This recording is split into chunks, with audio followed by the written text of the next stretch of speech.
Hey everyone, this is Matt, your chaotic writer, and thank you for watching Tales of Seglesia, a Dungeons & Dragons campaign brought to you by Project Aurora. Please support this channel by hitting that subscribe button, and make sure to ring the bell. Without further ado, here's episode 2, The Swarm Beckons. Enjoy. We really are gonna have to coordinate that, but still. Everything disappeared for me for a moment, but we're back up. Hey everybody, how you doing? Hello. So, as always, we have our 6 main players of Tales of Seglesia. Those players are going to be Ambrose playing as Zug, Gabe playing as King, Emmy playing as Ray, Sensei Suplex playing as Rashid, Squigs playing as Winveer. Hello. And Phoenix playing as Orgoth. Where are my cards? I don't know. Where are they? They're someplace. Oh, okay. He's away from his microphone. So, before we get started, there are a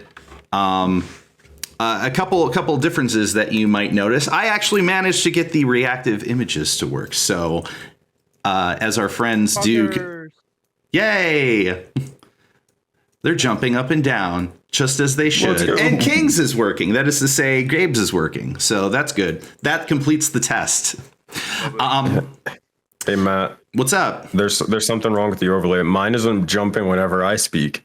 Well, because you got full motion video. You got full FMV there, sir. I didn't stutter. All right. Already we have somebody redeeming a chat inspiration point for Phoenix. So go ahead and take that right off the bat here. That's kind of cheating. Yeah, we didn't even start, and people are already throwing those inspiration points down. Also, Don't worry. I've seen this before. They literally just blow all their inspiration points, and they're like, "Shit, man, why are they struggling later?" Which we will be. I was like, "Well, you see, you caused this." everybody in one way, shape, or form is responsible. Don't make me take inventory. So, I typically do a thing where I ask everybody a question that's just to prompt some, warm up or just conversation. We'll keep it super duper short. Have y'all heard the announcement on new campaign of Critical Role, and y'all excited? Yes. That's right, baby. Yeah. I have not I'm seen watching new the characters second yet. season and it's pretty good. I just got started and I'm addicted to it like crack rock. Look, I'm just waiting until they somehow get another cleric that has no healing spells. I'm just gonna put it out there. I can't say anything. Never mind. Never mind. Those who know, you know. Oh God. So, the reason I bring that up is because you of all may have noticed that I changed the time slot. Just for everybody's awareness, this campaign starts at 6 p.m. Eastern. 6:30 Eastern, 5:30 Central. Now, and it's going to be about 3 to 3.5 hours.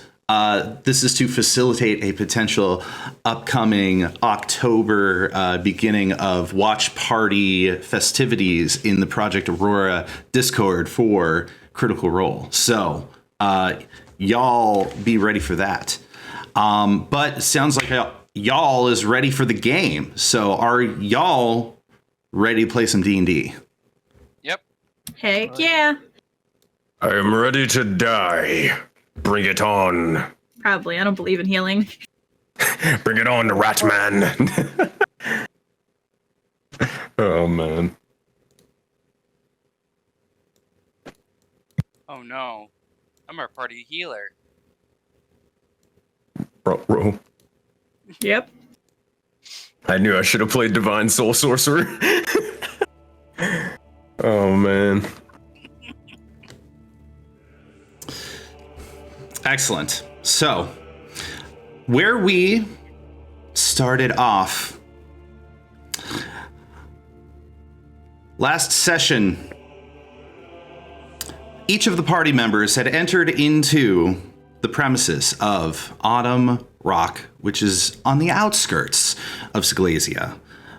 It is a ward that seems to play a little by its own rules, and not necessarily the rules of the Crown's Guard and the City Watch inside of the city. Rather, it plays by the rules of the Sentinels. In and amongst this ward, our adventurers managed to go on their own journey exploring Autumn Rock. Some of them had admitted their names into upcoming festivities surrounding the Vagabond Arena.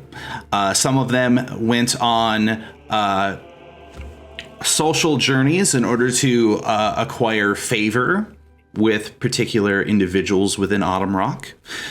Some of them decided to run potentially a con or two. And others were the subject of circumstance. As a matter of fact, all were the subject of circumstance, as it seems a mysterious individual, a mysterious stranger, has been keeping eyes on each of the characters, peering, scrying out of reflections in any surface it can. And in the midst of this, a particular rat infestation has become evident in Autumn Rock. Now, the thing is, this rat infestation is no ordinary infestation. It seems that there is a hidden intelligence. There's some sort of force that is motivating these rats, as it is evident in the fact that the rats seem to have their eyes on the players intently. And after a short battle between the party and separate swarms of rats, the party decides to head to the Grub Court, which is the food court of Autumn Rock. There, they discover a particular beast that has escaped its bonds. This beast is none other than a adorable displacer beast kitten. However, this creature runs off as everybody slowly realizes that they are surrounded by rats. They are almost completely surrounded, unable to escape the gaze, the hungering chitters, the stench. And as we enter into the realm of Leonios, on the outskirts of the fabled city of Seglesia, switching the scene properly because I'm so good at being prompt with that. Activate.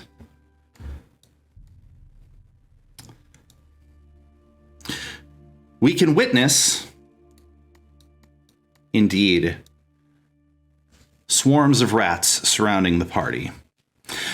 My question, of course, for the players at this current point in time, what is going through your character's mind in this precise instance?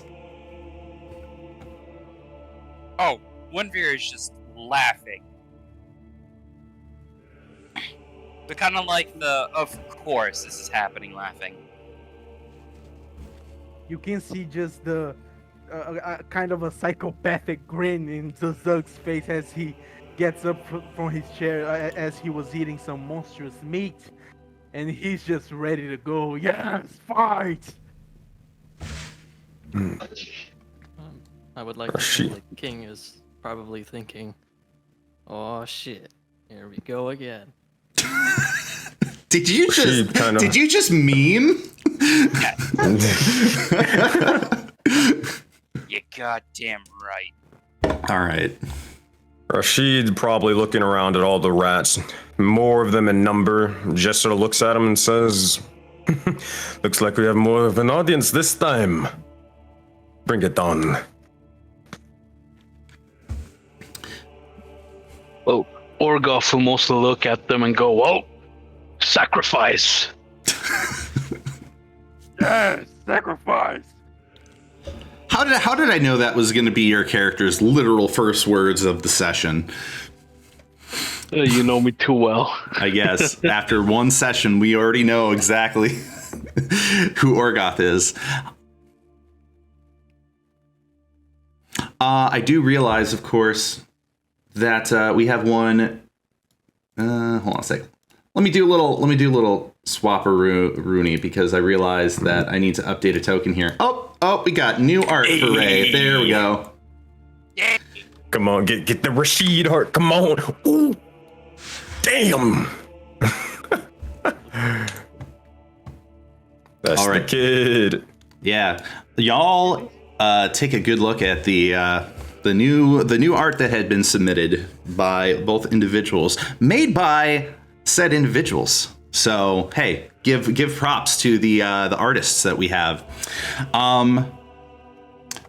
In this particular circumstance, it sounds like everybody is ready for whatever challenge is about to beset them. But are they real quick? Okay. Because I just noticed this. Everybody, you're gonna want to make sure and check your character sheets because they basically got all reset. So if you used anything from last session, make sure like, hey, it's correct because I have to subtract a couple of hit points in my sorcery points from my character sheet. Oh, mine's good. Okay. Okay. Yeah, like just check your spell slots if you got any spells, all that stuff. Good call out because I did end up re-importing from D&D Beyond, and then I realized that not everybody was keeping up the details in D&D Beyond because it does not update in real time. So I'll have to consider that for the future. I use one or two. I use two. Who is a caster in this group? That's me. Oh shit! I forgot. Blade Singer. Blade Singer. Okay. I'm still a caster. I love it. Big ass orc man about to hit me with a fireball. Okay, just checking for reasons undisclosed. But anyways, for this very moment, on top of stalls, hidden in all sorts of different or peeking out of different crates, barrels, containers, underneath stalls, some sitting literally on top of tall poles where festive flags are connecting from one side of the pathway to the other. They are everywhere, and they are scattered about in an uneven but surely in a surrounding fashion. But that is not the only thing you begin to notice.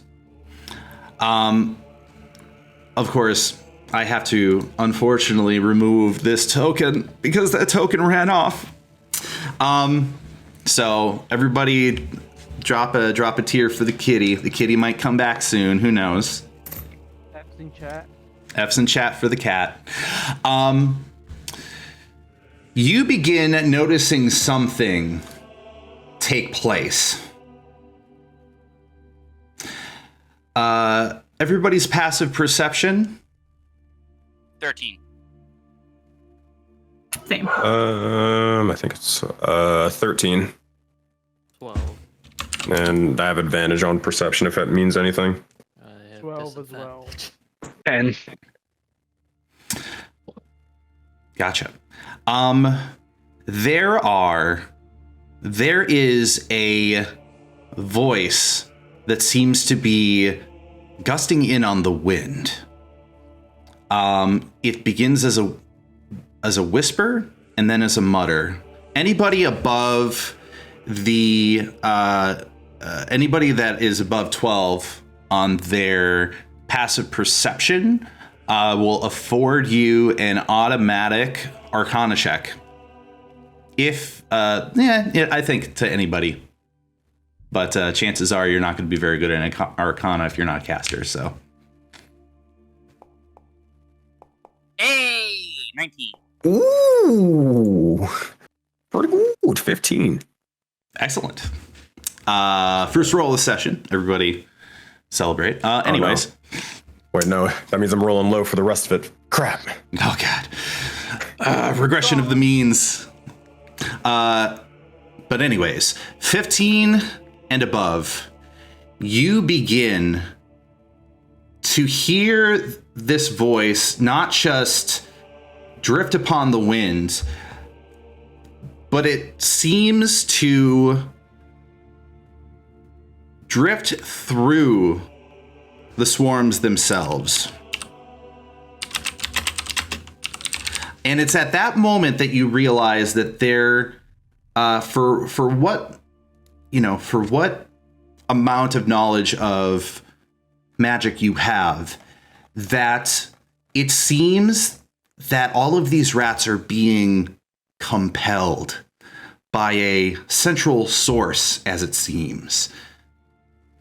And that the arrival of this voice on the wind seems to be in the form of a command. And that command, if I actually manage to get my voice mod thing up, because I'm great at planning. Unless my voice mod application does not want to open, that happens sometimes too. Oh, I got it. The voice states, Magna Mater, Artis, Dia ad Agdach, ad Adoden, Agas, Bastunach Ogt, Donas Ogt, Ongol,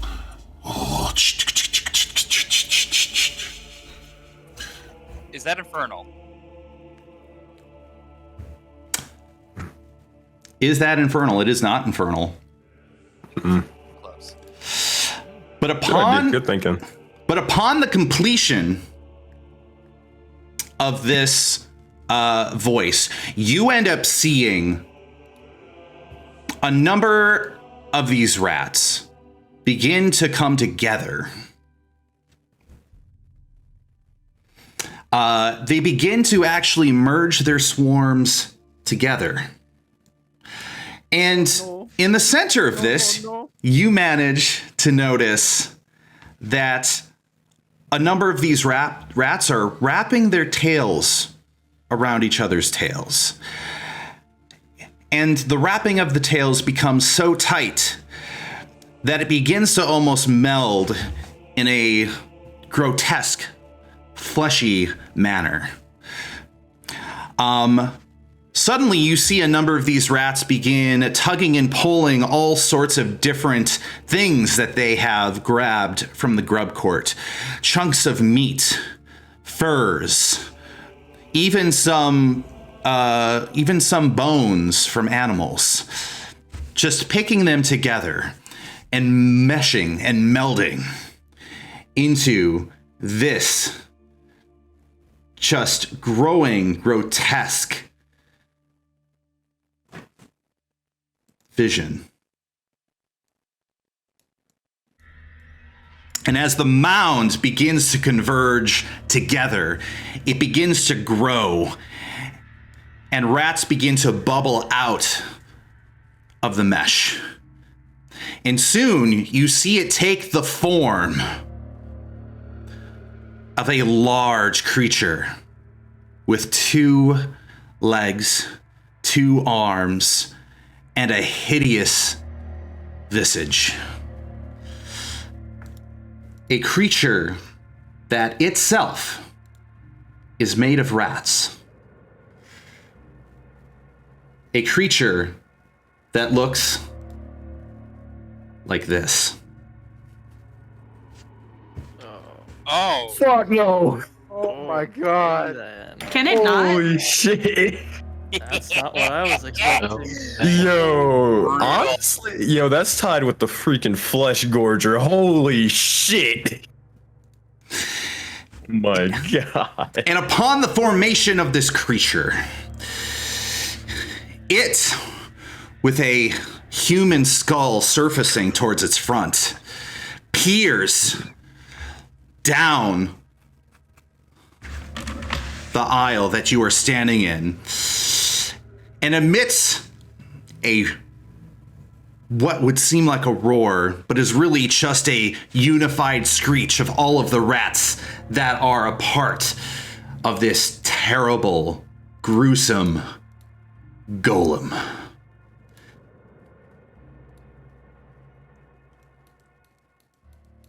And so soon in your journey, so soon after all of you have finally converged together into one single unit, do you realize that you are about to face already in this adventure your first boss battle.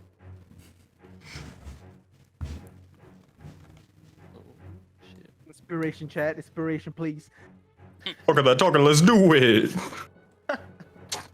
Screw that, we need potions. Let's go. Everything. Just throw it at us, please.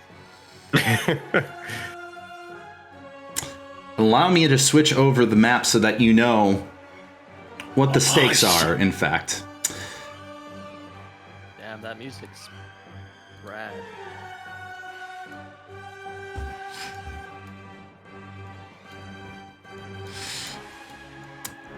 You find yourself in the midst of the Grub Court, and this creature is far ahead of you. A number of the commoners, a number of the shoppers, the visitors of Autumn Rock have already fled the area, having noticed this grotesque thing take form. Unfortunately, a few people decided to crouch, hide, linger, whatever their reasons may be. They are here to stay for the battle.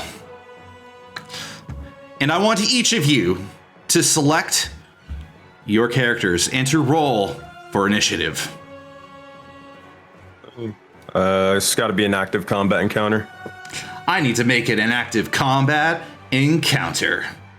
So allow me. Yeah. So select. Oh, by the way, once again, my insistence on changing up and updating some of these tokens will be important. Anyways. Also, chat, because I mentioned it earlier. Until I'm able to retcon it, because I wasn't able to tell Matt. Rashid just still has a saber and all that stuff. He doesn't have the Draven axes yet. That'll probably be next session after this fight, so it's fair. Oh no. Oh boy. Can I roll now? There you go. Myself. Yep. Ooh, that's a big 3. Let's go. That's huge. It's huge. It's huge, everyone. Yeah, Draven axes. Yeah, like Draven and Kratos sort of things. Oh, you love to see that one. Oh, Rat Golem goes first. Excellent. So listen. Oh god. Yeah.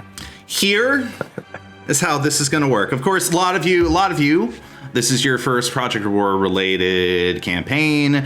DM, bunch of different DMs, do it different. Some do the same. We have an intuition roll system that we are going to be utilizing for this. On every single one of your turns, you're going to have a free bonus, a free action to perform an intuition check upon the battle. If you succeed, then you will have the capability of uncovering something about the uncovering something about the battle that may play to your advantage in knowing, such as mechanics of the rat golem or of the particular scenario, the situation that you are in. Those 3 overall categories are Living Swarm, Bringer of Pestilence, and Spirit of the Market. On top of the rat golem itself, so you can certainly utilize your intuition check to peer in on the insights of the rat golem as an individual creature. On top of that, you will have the capability of performing a clash. A clash is a high risk, high reward maneuver. The most basic version is your attack roll versus their attack roll.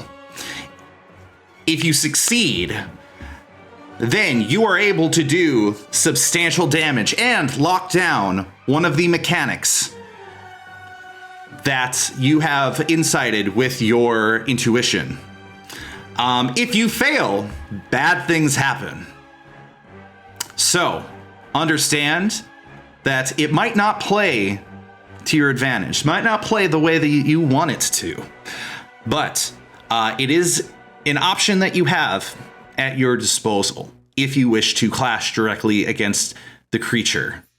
We can think of it as a showdown.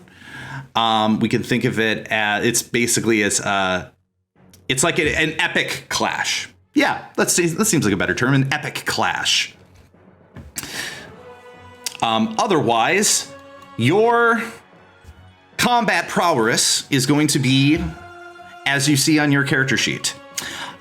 Please note that I urge you each turn to do an intuition check on the battle, because there are certain things about this particular battle that you might want to take advantage of, certain things that you might want to know about it. Being that it is going to be the rat golem's turn to start with, before I get started, does anybody have any questions? I'm scared. Don't worry. This is no. I don't want you to be scared. I am your raid captain. We will march down to victory and we will take this thing down. Show courage, not fear.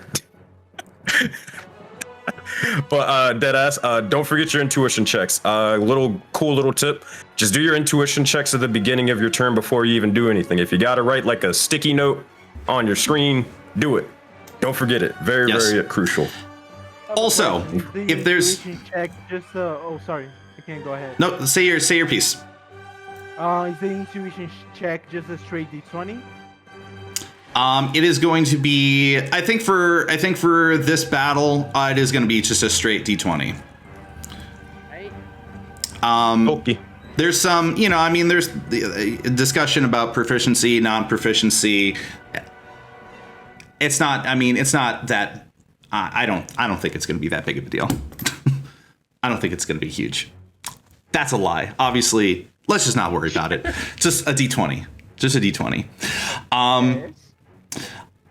Also, I want to mention that if you are confused about any particular mechanic that has been stated to you, or if something is authentically confusing, like it doesn't make sense, feel free to let me know, and I can provide some sort of tweak to it, while I have done my best to put together to make the mechanics of this battle unique and provide a lot of opportunity to you, the players.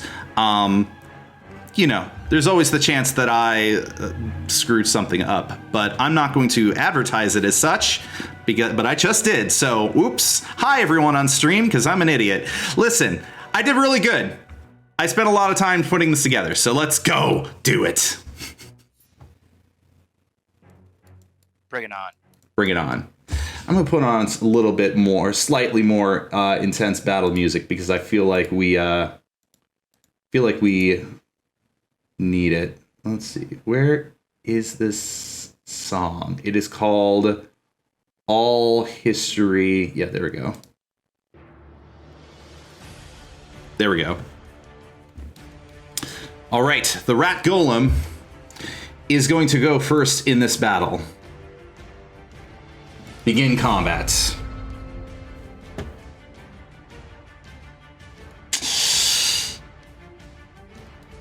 Okay. The rat golem also accounts for the swarms of rats. So I'm going to move some of these swarms of rat. 1, 2, 3, 4, 5, 6. Let's see, where did the other one go? 1, 2, 3, 4, 5, 6. 1, 2, 3, 4, 5.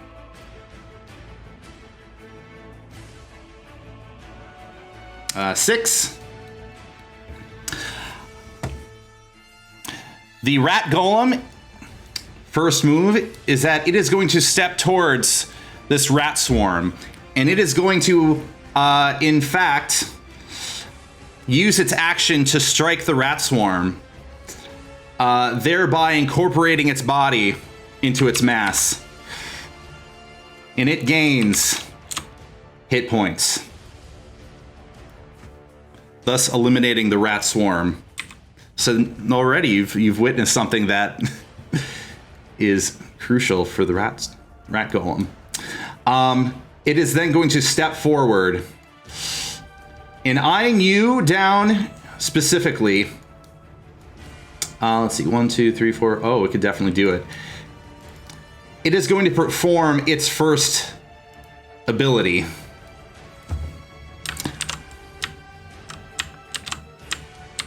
And it is going to send 2 swarms of rats down the alley. And each of these swarms of rats is almost like a projectile, very quickly moving across the ground, almost in the form of individual tidal waves. And they are going to be moving through a couple of spaces. One is going to be moving through Ray and Rashid's space, and the other one is going to be moving through Orgoth's and Winvir's space. All 4 of you make dexterity saving throws.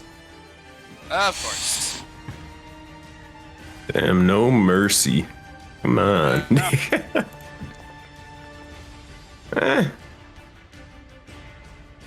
Wait, did it roll? Oh, I guess that wasn't me. Oh, son of a bitch. Sorry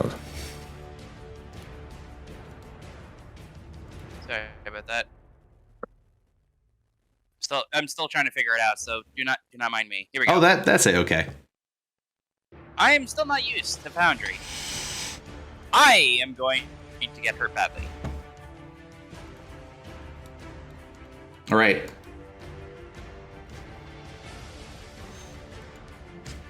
I got a 13. All right. So for everybody that failed a DC of 12 is going to be hit with 6 damage. Everybody above is going to take half that much damage.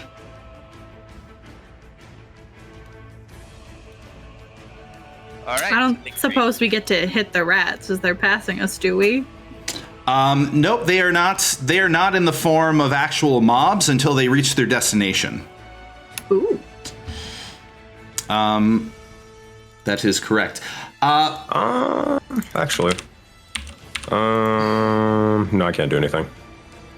I gotta change up some stats here because I realized what I did wrong. Oops, nope. Stop that.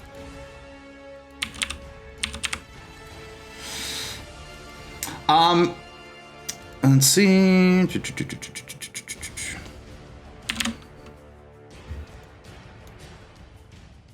Excellent. And that is going to be that's going to be its turn.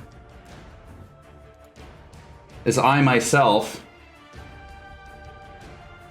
am going to move to the next turn, and that is going to be King. it is your turn to act. All right. Well, witnessing the rats just fly at my allies, I'm going to move on over there.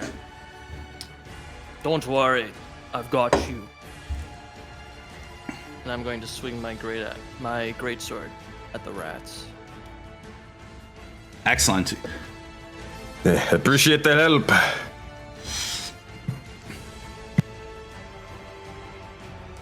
Come on, Big Salvia. All right, swing away. Oh, hold up. Yeah, I just gotta check something.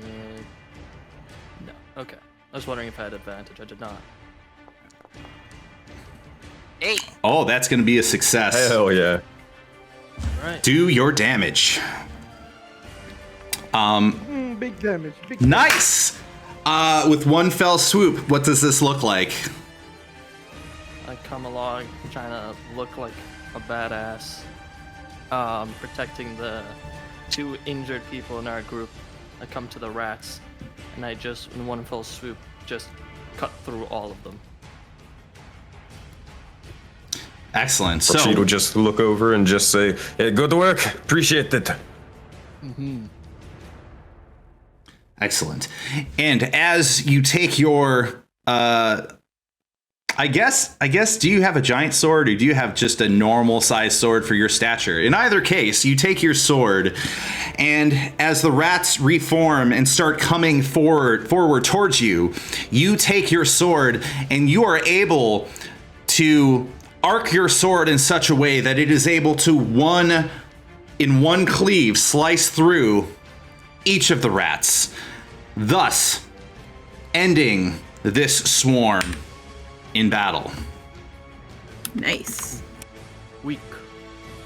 And then I'm gonna turn to the big guy over there.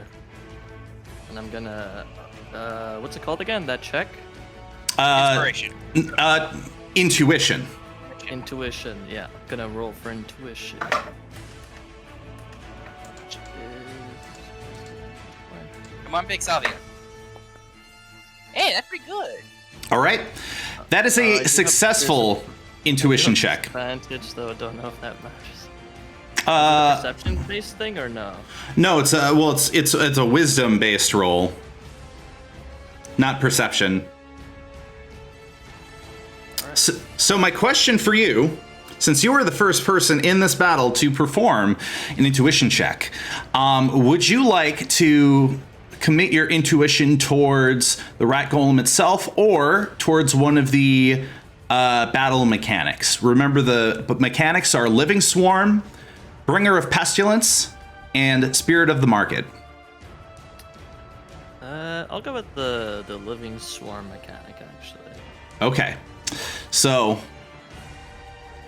within the Living Swarm mechanic, there are a number of options to choose from. 5. Those 5 are Tidal Strike, Bone Shell, Consume, Incendiary Hatred, and Enraged Backfire. Oh boy. That's a lot of things. That's a lot of things. Yeah. If you wish to keep notes, there's three of these things. Yep. Oh man.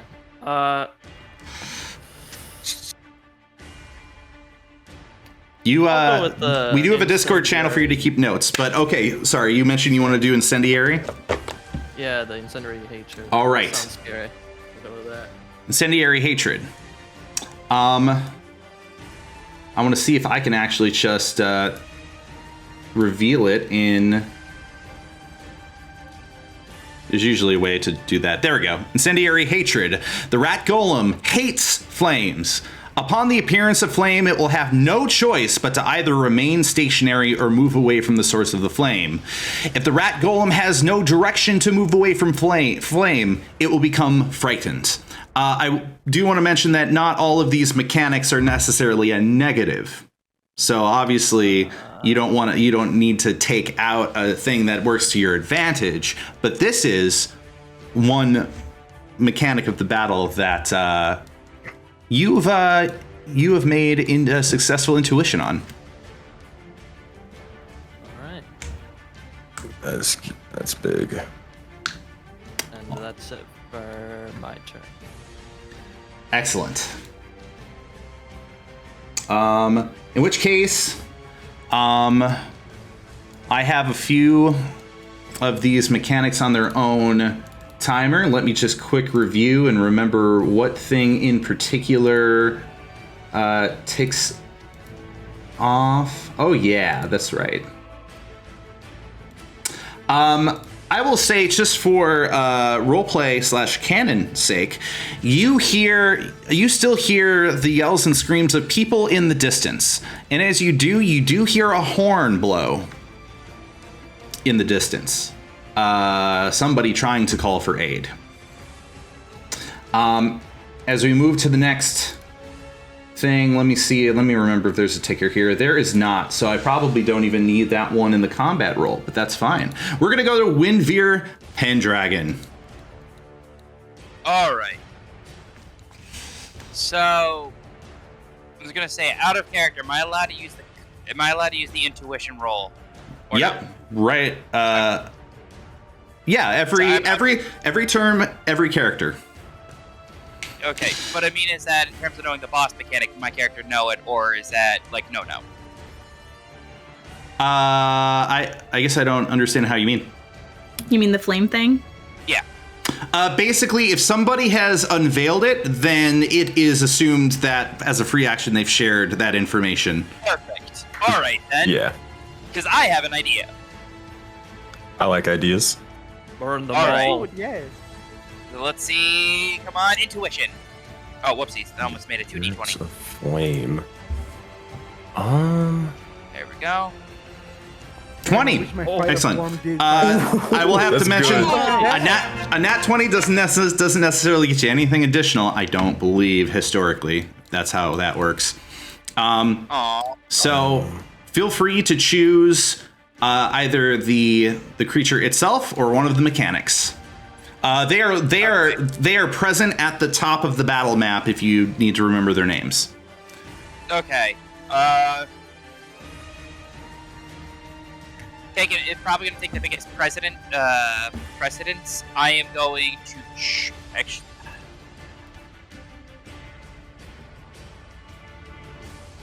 I am going to choose Bringer of Pestilence.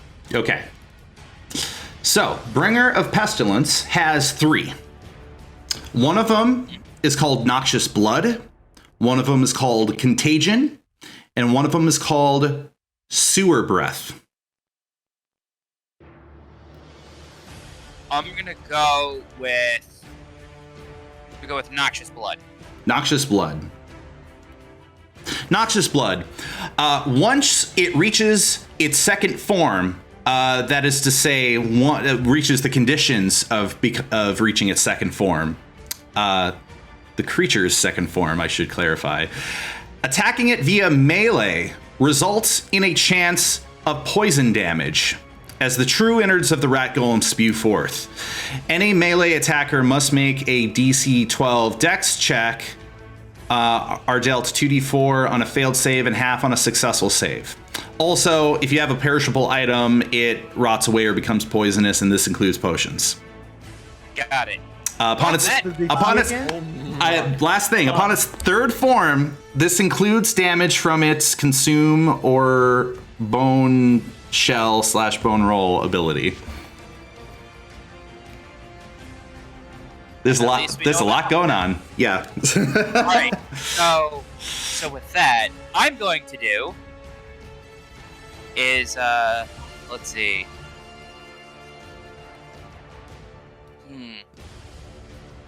All right. I'm going to do is walk up to Zug over here. Oh. And I am going to hand him my dagger. Zug is confused, looks at the dagger, looks at him. What? Alright. I have an idea. One second. Alright then, I have an idea. All I just need you to do is to throw the dagger into the vile creature, and make sure the dagger is standing out. I'll handle the rest. Make sure the dagger what? Make sure the dagger is inside of it. Oh, okay, so can try that. I throw big dagger at big man. I Throw mean, big small dagger, dagger. big man. Small dagger, big man. Make sure it sticks. Okay. Thank you. And with that, I am going to do is bonus action, healing word on the mysterious stranger that looks like he needs some healing. So I'm Thank gonna you, I do it appreciate you. and I'm gonna do it at first level spell slot. So you get healed. Yeah. If it, of course, it doesn't. You are healed. Normal. Oh, 4. Nice. Oh, I'm sorry. No. It all That's adds bad. up. Yeah. Yeah, this is good for me. I don't give a fuck. My turn. You are all welcome. My plan is about to be in fruition. Nice. And is that gonna make for your turn? Yes. All right. Well, in which case we move on to Bringer of Pestilence. I don't think that actually has a ticker, so I'm just gonna move past that. Ray. Great. All right. So with all my movement, am I able to get up on top of this building I'm next to, like this little stall thing? Oh, yeah. There would be. I would argue that yes. There are some ways that you can climb up there. There's like a windowsill, and you can easily kind of grab the roof of it from the sill and pull yourself up. Easy enough. I'm getting off the ground. And then next, I am going. You're okay now, right? Yeah.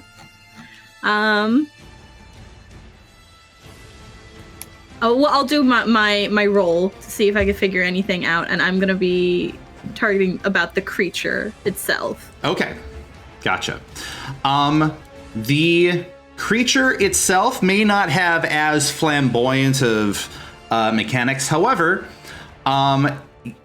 it will have. Well, did you roll for it yet? I guess. Did I see that?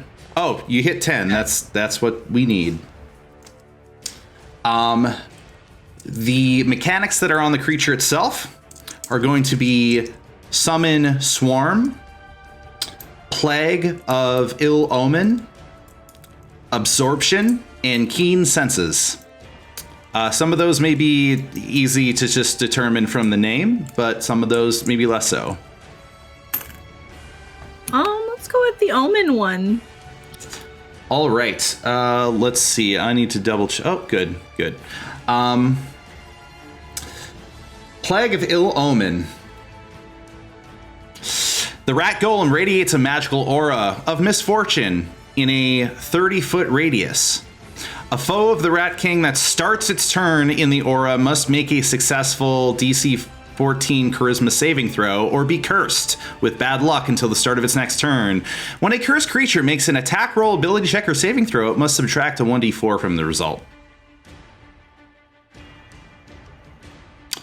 Yeah, that's fun. Okay, yeah, definitely warning everyone about getting too close to it. But I will then use my action to summon my spiritual weapon. Excellent. And where are you summoning the spiritual weapon? Oh, I guess I don't have. Would I need to put in a token to represent it? Yeah, it's just like a circle. I don't think it gives me a template. Okay. Well, let me try to find a random a token that would perhaps work for this purpose. I'll choose an imp. How's that? Very impatient of you. And I'm going to see if I can just assign this particular imp to you so that you can move it around. Character, always display name, token disposition. Oh, I don't think it works that way because let's see if I go here.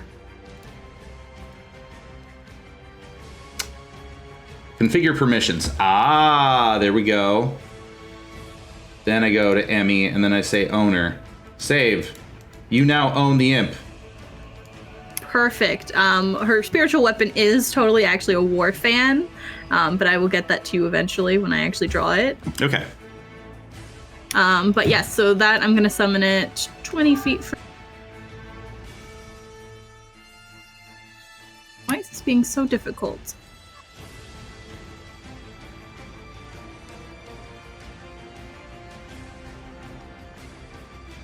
$20 feet from yourself, or 30 feet from yourself? Where I summoned. From where I was summoned, so 20 feet from me. Okay, I just threw it down, so I don't know. Does it summon right next to you? Is that kind of how it works? I think I can shoot. I think it has to be summoned 20 feet within me, or if I'm correct. Let's see. And I could pick anywhere 20 feet. Or within 60 feet. It's been a while since I played a cleric. Oh, I see. When you cast the spell, you can make a melee spell attack against a creature within 5 feet of the weapon. And then you should be able to adjust where the weapon goes. Create a floating special... Sorry, I don't use this spell a whole lot in my own game, so... I'm not usually a cleric. So I can summon it 60 feet. So I should be able to summon it actually right up to the golem, and then my bonus action, I can use it to move 20 feet if I want it to. Excellent. Yep, that's what I didn't see the 60 on there. Oh, it's at the very bottom. Got it. Super. Yeah, I know. It's very annoying that it's on the bottom. And you can still use your bonus action to actually hit it right now. Yep. All right. Yep. So it is cool. Play with a cleric. Usually cleric main. Gotta love spiritual weapon. When you cast the spell, you can make an attack right away. Yes. So I am going to attack the thing. All right. So roll your attack. 12 is not going to hit it, unfortunately. Ooh, I don't like that at all. Perfect. Okay. Yep. That ends my turn. Ah. All right. Good hustle. It is now Orgoth's turn. Orgoth, what do you got for us, Orgoth? Well, I'll do my intuition roll now. Smart man. 14. Excellent. So you have the rat golem, and then you have the 3 mechanics. Let us know which one you want to gain intuition on. Living Swarm. Living Swarm. The features of Living Swarm are Title Strike, Bone. I gave the short name for it, but it's okay. Title Strike, and then there's Bone Shell / Bone Roll, and then there's Consume, and then there's Incendiary Hatred, which you guys know already, and then Enraged Backfire. Go with Enraged Backfire. Good that you did. So, Enraged Backfire. If the rat golem experiences 3 subsequent flame attacks on itself, the entire swarm will catch fire. This will cause recurring 1d4 damage to the rat golem at the end of each, I would say end of each round, not end of each turn. End of its turn. Does that make sense? Okay, cool. However, as a consequence, it will become berserk, nullifying any frightened condition on its being. And it adds 1d4 fire damage to each successful melee attack, I should say. Nope, sorry. To each successful attack, that's correct. Until the flames are put out. Oof, that's gonna be painful. So you can use fire on it, but don't use too much fire on it. Oh, and then I'll move and attack this swarm over there.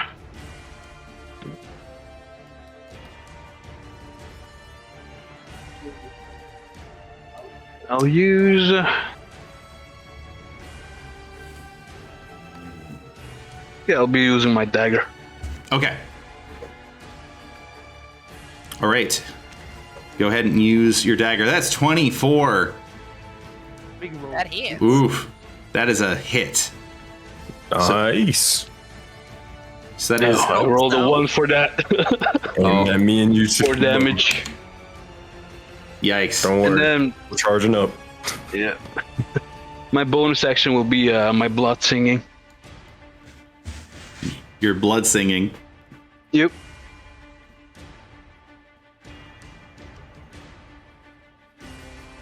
Which does? It gives me +3 to bonus to my AC. Okay. Gotcha. So you up your AC. How long does that last for? A minute. A minute. Okay. Anything else for us on your turn? Nope, that's it. All right. Then we go to Rashid. Okay, so as a fate, Fire with the nose. bro, it's a lot. But as a famous pixie once said in another universe, gotta ask the questions. Hey Matt, I got a couple questions for you. Sure. One for sorcerers. Are we using the homebrew rule where sorcerers can cast 2 spells in one turn, or rules as written where it's 1 spell and 1 cantrip? I'd always done 1 spell, 1 cantrip. Was there a homebrew roll for you doing 2 spells? There, I mean, some people use it, some people don't. It's fine. Okay, rules as written, I will assume then. Yep. All right, cool. First things first, we're gonna start everything off with an intuition check. Just D20, bop. That's a big 20 right there. That's a big 20. Yeah, oh yeah, big boy rules. Yeah, Okay, the question that I have is, can I identify condition immunities of the creature, or does it have to be an ability? You can do that for sure. Okay, I would like to do that one. What's this guy immune to? As you stare down the creature to determine what it is immune to, you see the mesh of flesh and the fur and the living rats that are all part of its body. You're pretty sure that this thing, in its strange way, is not immune to anything, really. Hell yes. All right, it's all coming together. Okay, here's what Rashid's gonna do. He is going to, I guess he can't really climb on top of this because he doesn't have enough movement. So he's going to rush on over kind of towards these individuals, kind of blending in with them. He's gonna keep his distance if he can. And as his, oh goodness, he is going to use, as a action, you'll see as his eyes begin to sort of shine this bright purple, and immediately the giant sort of serpent slithering amongst his back and arms is gonna just launch itself towards the rat golem. And as it bites down into the golem, I need you to make a constitution, or is it constitution or wisdom? I need you to make a wisdom saving throw because I'm casting whole person on you. Oh boy, I'm glad you said wisdom and not constitution. 15. Oh god. That'll succeed. Damn, no inspiration. All right, so that's fine. I'm going to use a bonus, or I'm going to use a quicken spell, and his eyes will shine back or once more, and he's going to use, where the heck is it? He is going to use produce flame on this individual and send it flying towards him. Am I in range for it? Make sure. If I got to get a little bit closer, I'll do that. Gotta get a little bit closer. That's fine. Sure. Bop. All right. And he's gonna attack this guy. Produce flame? Yeah.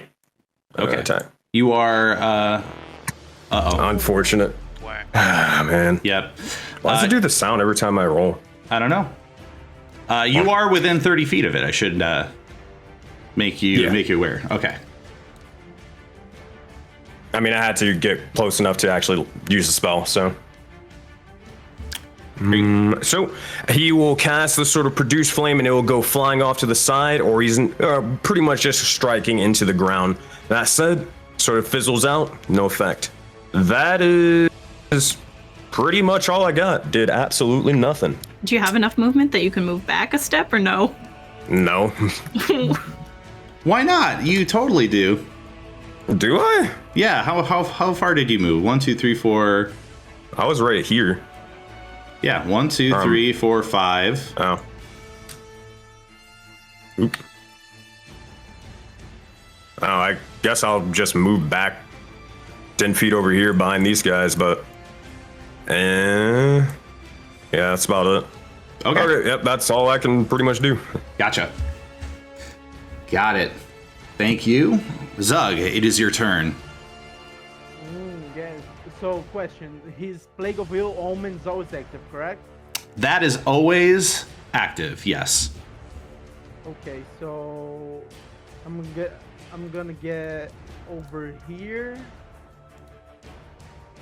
and look very confused at the dagger that the half-elf just gave to me, but I'll follow his instructions nonetheless. So I'll make a roll to throw it at the rat golem. What is the roll? For the intuition? Oh yeah, actually, first I'll roll the intuition. Okay, yeah, just roll a d20. Hold up. Fuck. Yep, that's not quite gonna do it. What was the other thing you were gonna do? I want to throw a dagger that was given to me. What is my roll? That would be an attack roll, but for daggers, It's I do believe it's 20 plus your proficiency if you're proficient with it and you're barbarian proficient. Plus either strength or dex because it's a finesse weapon, depending on which one's higher. that is going to be the short range of it is going to be 20 feet. So you'd have to make sure you're 20 feet from the rat golem. Oh fuck. Okay. I'll move forward 10 feet. Okay. And let me see if I'm 20 feet from him. Oh shit. Okay. If you start your turn in the aura, that's when it triggers. Okay. So okay. I'll probably need to take one then. But so it's 1d20 plus my proficiency with it, which let me see if I have any over here. How do I know if I have proficiency with a dagger?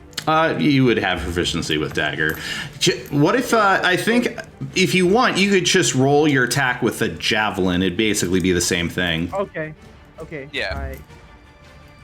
I'll do that. I'll throw it. Zug is very confused. He doesn't know why he was picked, so he's just gonna chuck it at for the big skull. Oh no. Oh. So unfortunately, that dagger will fly wide and will stick in the ground. I would say right there. You know what? Since I'm already this close to it, I'm gonna use my reaction aggressive to get even closer towards it. Okay. Because I'm gonna start hitting this motherfucker. All right. So, yeah. Okay. I'm all the way here. So as my bonus action, I have a bonus action left, right? Yep. So let me see over here. Okay. All right. So since I made an attack action as my first action, I'm gonna just throw a haymaker recklessly at him, then unarmed strike. All right. Throw your haymaker. It hits. Okay. Did you say you had advantage, disadvantage? Advantage, and I have disadvantage against attacks coming towards me. Okay.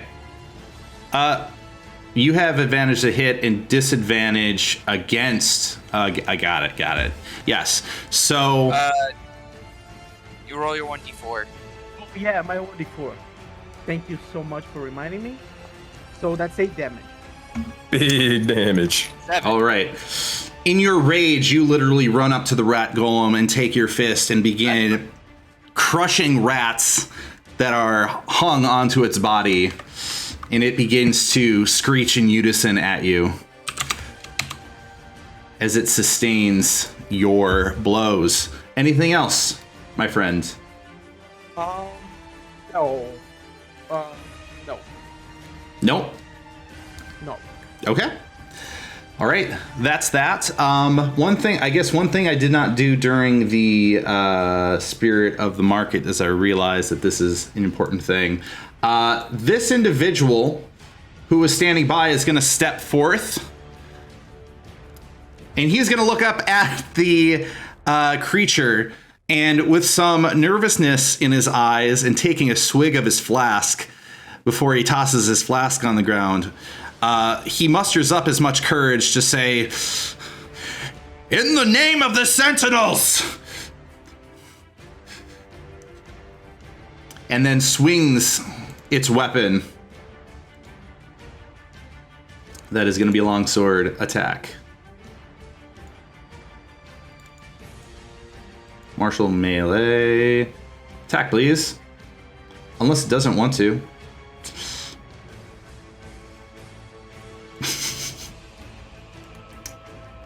Oh god, I hate these people. Anyways, hold on a sec. Let me do D20 plus 3. 22! That's going to be a successful hit.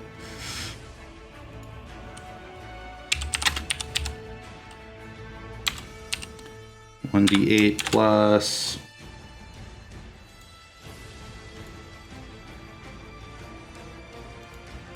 three. Okay. Excellent. So this guard actually does manage to take its blade and cut in to the rat golem, dealing a whole 9 damage to it as it screeches in rage and looks over towards the guard in complete fury. And now it is going to be the rat golem's turn, and the rat golem is going to respond by making a bite attack,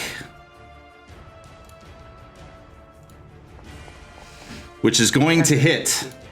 Not on you, on the guard to start with. Okay. Dealing 7 damage to the sentinel guard. It is going to do a second bite attack. This time,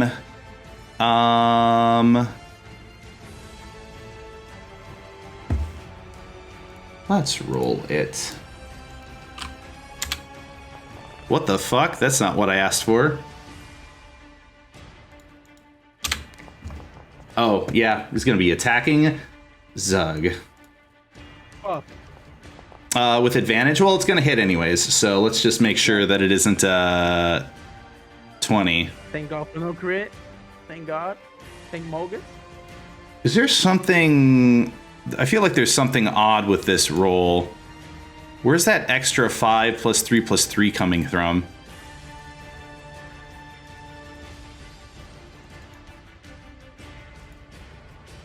Uh, 5 plus 3 plus 3. Oh. All right. Well, I think I fixed it now. So let me do one more proper attack roll attempt on you with advantage. Plus 3, but 3 is accurate. Jeez. I don't like that. I don't like the fact that it's 2d2kh. I don't understand a random this. question. What's up? So I looked at the rat golem.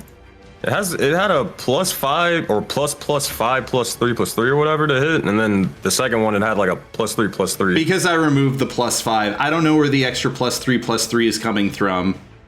I was trying to manually put in its attack roll modifier, but I think it's calculating it on top of that.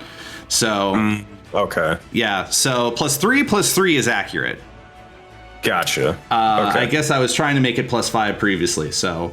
All right, redact everything I said in in-game content chat then. Yeah, so here's the deal. here's the deal. What is KH? Because that's something I don't know. Oh, that's just advantage. Yeah. That's Okay. All right. Well, it does manage to hit. So that is going to be 4 damage onto Zug, and then it is going to make its third bite attack with advantage. Will succeed. Another 4 damage onto Zug. 8 damage. 8 damage total. Ooh, lucked out on that one, didn't you? I'm at 27, I think. Yeah. And then that is going to actually end its individual turn. As we move on to King. It is now your turn. Yep. Oh. Witnessing all that going on up there, I'm gonna just start running on over there. Okay. You guys see me just start scurrying. And I'm going to make sure the rats go after you because I realized I need to do that.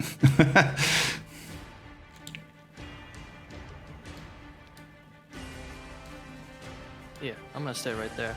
And I'm gonna make an intuition check. All right. Make that intuition check. Or not. That is not going to be successful, unfortunately. Alright. Oh, actually, wow, I'm blind. I'm gonna go over there. And then I'm gonna swing at the rat right there. It seems to be bothering Orgoth. Yep. These rats seem to be bothering you. One moment.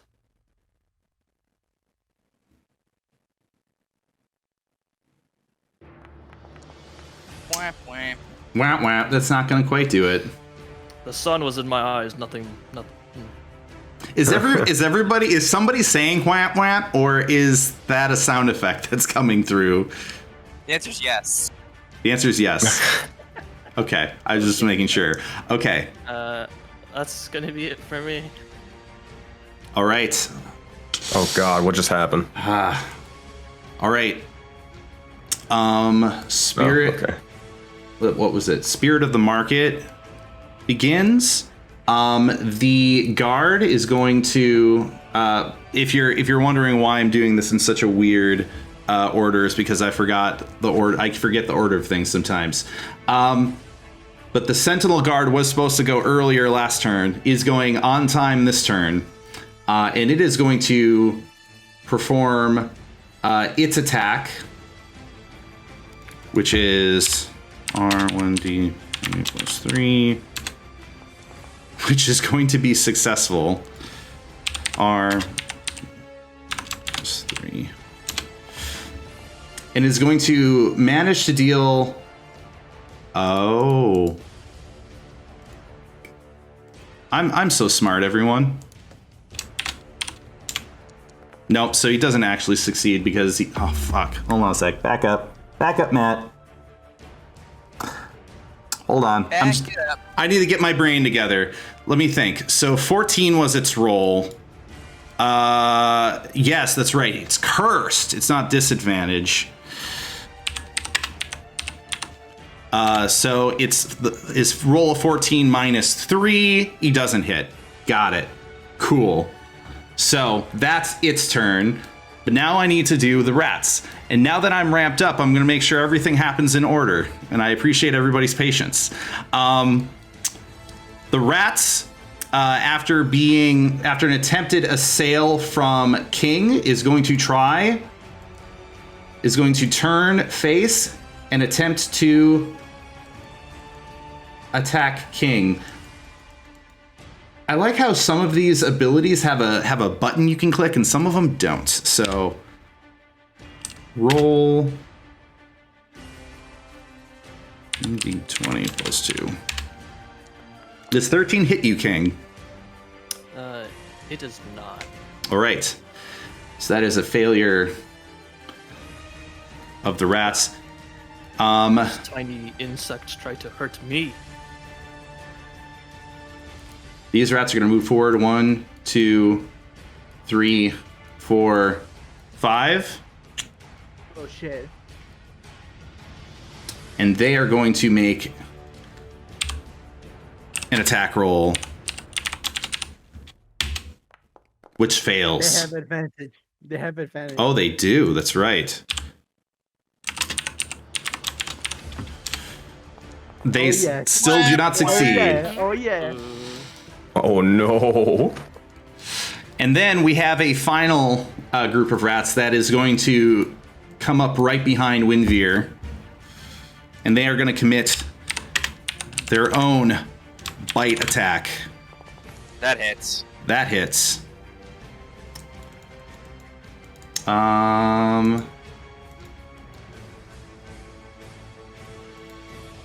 One sec here.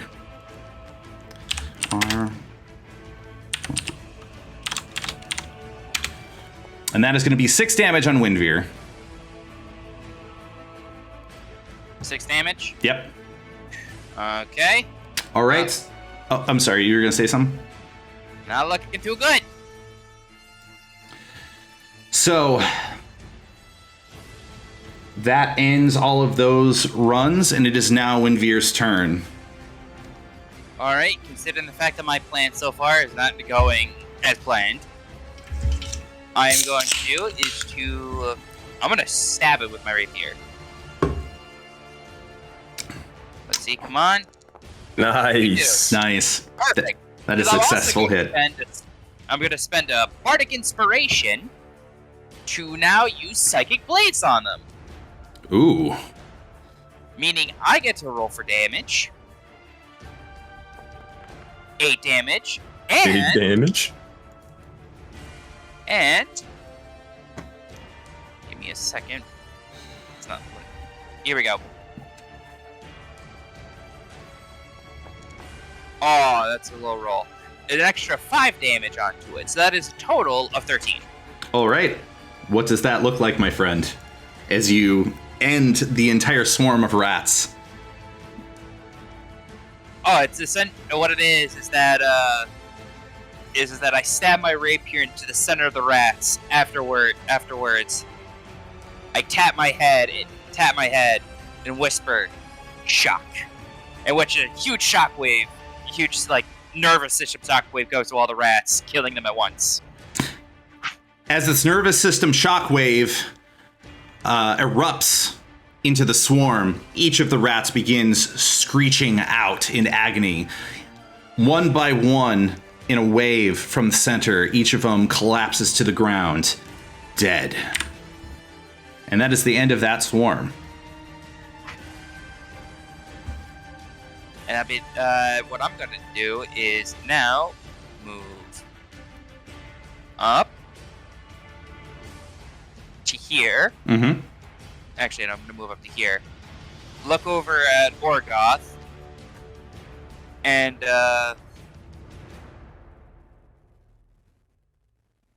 talk to him and say, after you're done with these, send the dagger over. Throw the dagger over to the golem. I have an idea. Orgoth will just look at him weirdly, but then he'll make a thumbs up. Thank you. And that will end my turn. All right. That ends your turn. Ray, it is your turn. All right, so we're gonna move up there, and then we are going to cast at the big golem guy a guiding bolt. Okay. Lay down a guiding bolt. Come on, Big Salvia.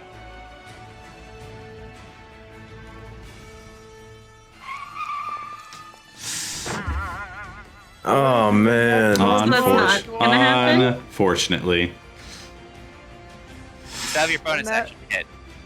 Yep, we're gonna just smash it with the spiritual weapon now. Okay.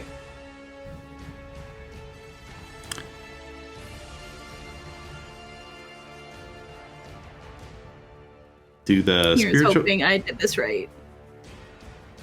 I'm still new to Foundry as well, as y'all can very much tell. Did I tell you guys my rolls suck in combat? I don't know if I told you that, but... Hey, don't worry, we're in this together. Oh, man. All right. So I'm gonna sit down on top of the roof, cross-legged. You guys got this. All right. Anything else you want to do in your turn? Nope. All right. Orgoth, it is your turn. All right. I'll attempt to use my cantrip Shocking Grasp. All right. Use your Shocking Grasp. 24. Nice. Hey. Now, is this like a Sith lightning thing from your hands, or are you literally like grabbing each of the individual rats and being like zap, zap, zap, zap, zap? Yeah, grabbing them. Okay. 7 damage. 7 damage. Oh. You have one rat left staring at you. I'll stare back at it and tell it, "You'll be a sacrifice." And that's it for my turn.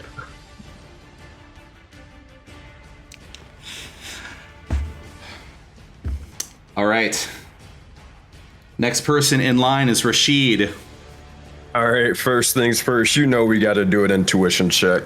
I'm going to give you DM's inspiration because I've been sitting here trying to hold my tongue throughout this entire round. Like, y'all forgot it's intuition checks.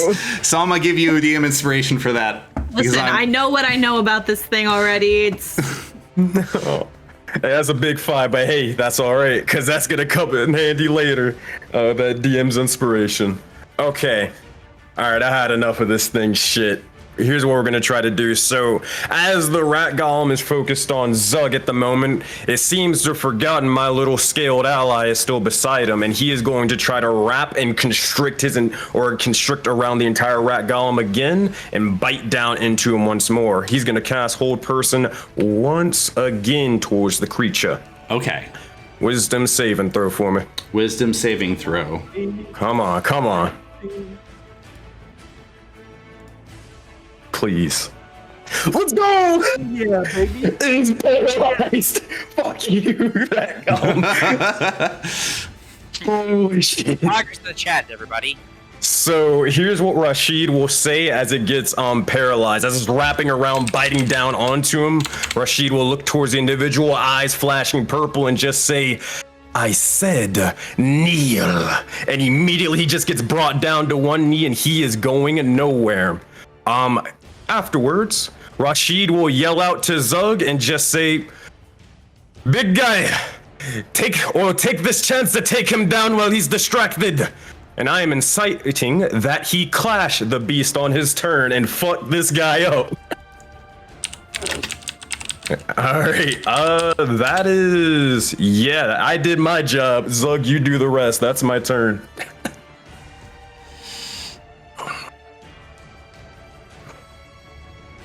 Oh boy. Fuck him up. All right. Well, in which case, if that is going to be the end, that's going to be Zug's turn. However, you are cursed, so remember you get a negative 1d4 to whatever roll you need to do. Got you, big guy. Don't worry. I'm gonna roll my intuition. Oh yeah, baby. All right. You know what it is. They're listed at the top of the battle map. Let me take a look. I will take a look at Tidal Strike from Living Swarm. All right. Tidal Strike, you've seen this happen once already. Rat Golem spews out some of its mass and sends up to 2 rat swarms to each to a location up to 60 feet away. Any creature in its path must make a dex saving throw DC 14 or take 1d6 plus 3. It is actually...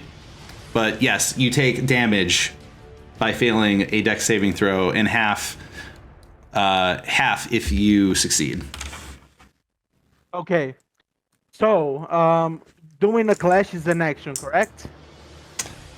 It is an action. Are you thinking about committing a clash, my friend? Yeah. Do I have a question real quick beforehand. Does he get any bonuses because the enemy is paralyzed? Is it coming together? Is it the plan coming together? I mean, he does get advantage against a paralyzed creature. Take that. That's all I need to know. Okay. That's so good enough for me. As a bonus action, Zug's gonna rage, and he's going to pick the earth element, so you can see a little bit of earth coalescing and climbing his body, and getting in the shape of the head of a minotaur that's tattooed in his chest. This thin little breastplate. Earth, as I gain 3 temporary hit points. 3 temporary hit points. I gave myself that, and I am going to clash, baby. Let's go. Kirk screams to the air, Mogus, give me strength! And he's going to attempt to clash, baby. Come on, Big Sylvia. Orc. I do a regular unarmed strike, correct? You do an attack roll against its attack roll. With advantage, because he's paralyzed. With advantage, because he is paralyzed. But he Okay. still is able to make an attack roll against in counter to it. Yeah. Oh yeah, I hit it. That's big. Come on, baby, big. come on. That's big. Come on, Sog, you got this. Let me roll the damage. All right. Should I be putting on music for this? Do you think? Yes, you should. Oh, do y'all like Doom? Do as you wish, my friend. All right. Do it. If I can. Just don't get DMCA'd. Oh well, I might have to revisit that with some non-DMCA music then, and I would like to suggest I'm gonna try this as a song instead. There we go. That works. So you rolled 22, and it is going to roll against you. Let us hope. Let us hope. Baby. Come on, come on.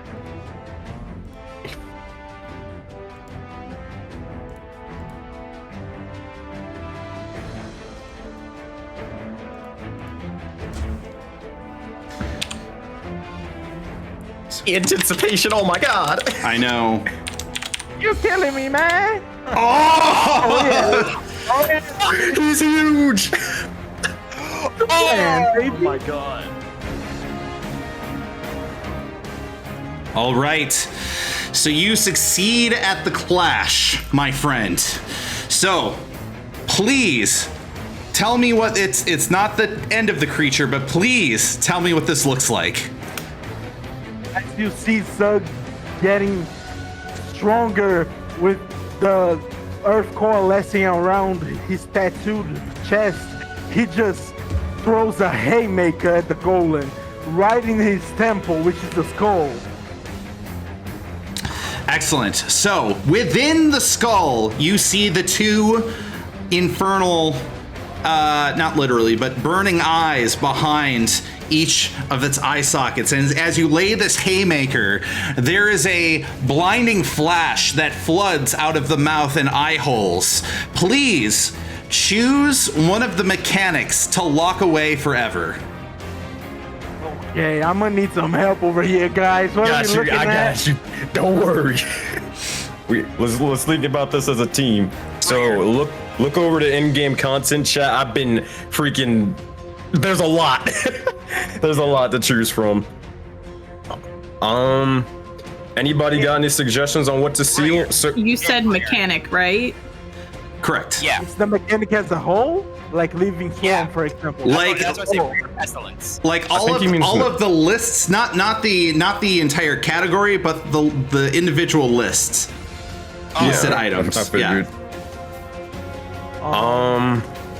Honestly, I don't think any of this really affects me, so it's really whatever the melee people want or whatever you guys just in general don't want. Maybe noxious. I'm thinking noxious blood for the melee people. Yeah, Yeah, not I'm thinking- probably best. Yikes. yeah. All right, I'm going to seal noxious blood. All right. So as you lay your haymaker down, this light emits a green froth that just explodes out of the mouth.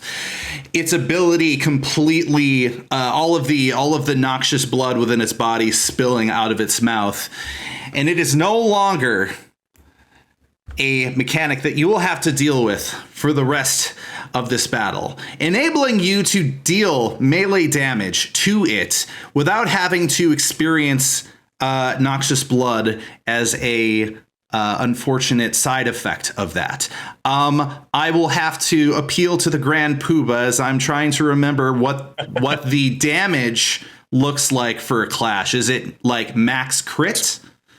So it depends on the different or the degree of success. Now he rolled a 22, the golem rolled a 21, so it's not really much of anything. Right. However, he is paralyzed, so that's up to you, Mr. DM, whether that instant crits because it's a clash. Because as paralyzed, it and how is an that works. instant crit because it is paralyzed. So that is going to be crit damage. Please. Twice Roll the die, roll the rest correct? of your roll the rest of your crit damage. Yes. So you rolled 6 for your initial plus strike. 2. What's that? I actually have, because I'm raging, I have +2 to that, so 8. 8. Okay. Yeah. So So I just double that or I roll again? every time I play D&D or run D&D, the same question comes up, and I feel like half the people do it one way and half the people do it another way. I typically prefer that people roll twice. Okay, I'll just roll again. Roll that d4.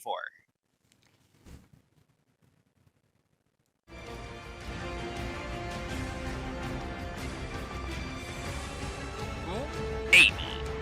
It all adds up. All right, so I do believe that's a total of 15 damage. Yes, baby. B. Excellent. So,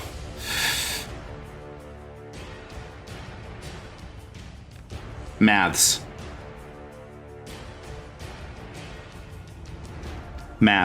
All right, excellent. Upon your strike, it staggers terribly. And then the screech of all of the rats in its body reverberates around the entire Grub Court as the creature enters its second stage.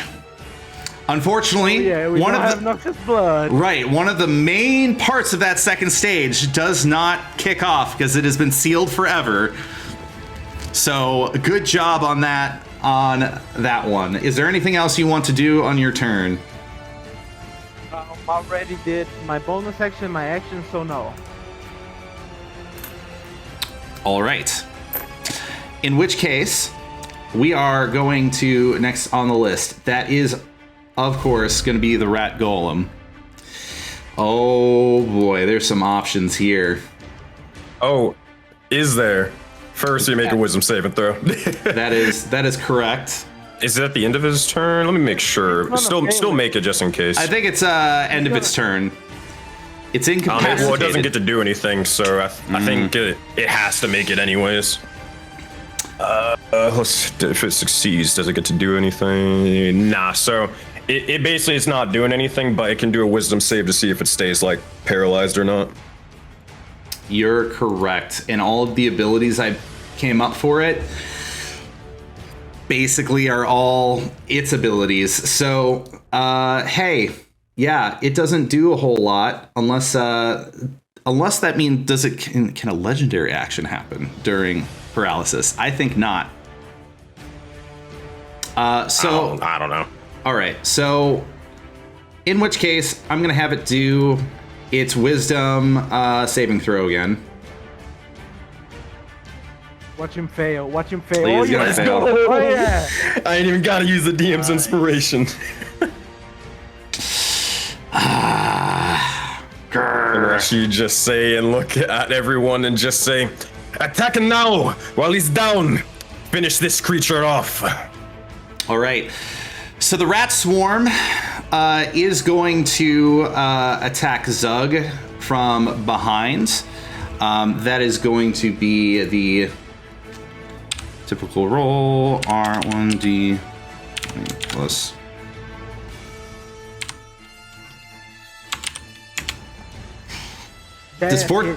That hits? Okay. Yes. That's 1d6. That does manage to do 4 damage upon you.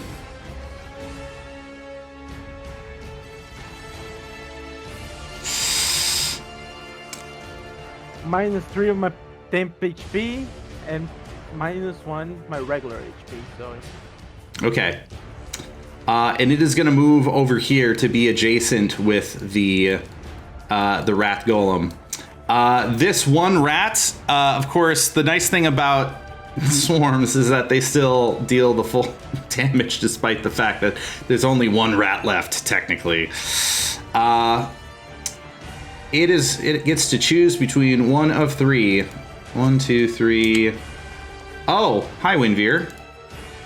I figured.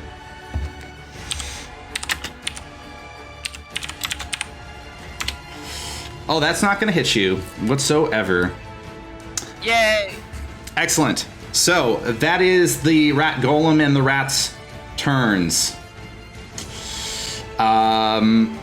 Which makes it King's turn. Alright. Started my turn. Seeing Rashid paralyzing the gigantic creature. And Zug being an absolute Chad and badass. That's right. That's right. To plague my mind once more. Calling King a coward and to do better.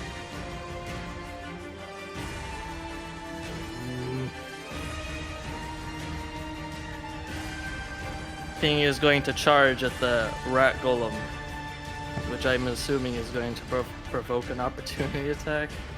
From the singular rat. From the singular rat. This is a feisty rat, let me tell you. So yes, that will.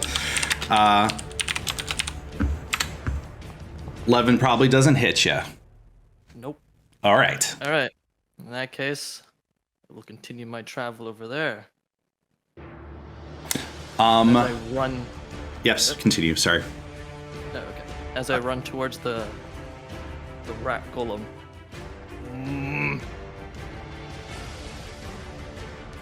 I am king, and I'm going to use my giant's might feature and triple my size, going from a 3-foot tall kobold to a 15-foot tall beast. Oh. Oh hell yeah! You bigger than Dragonborn. Come up.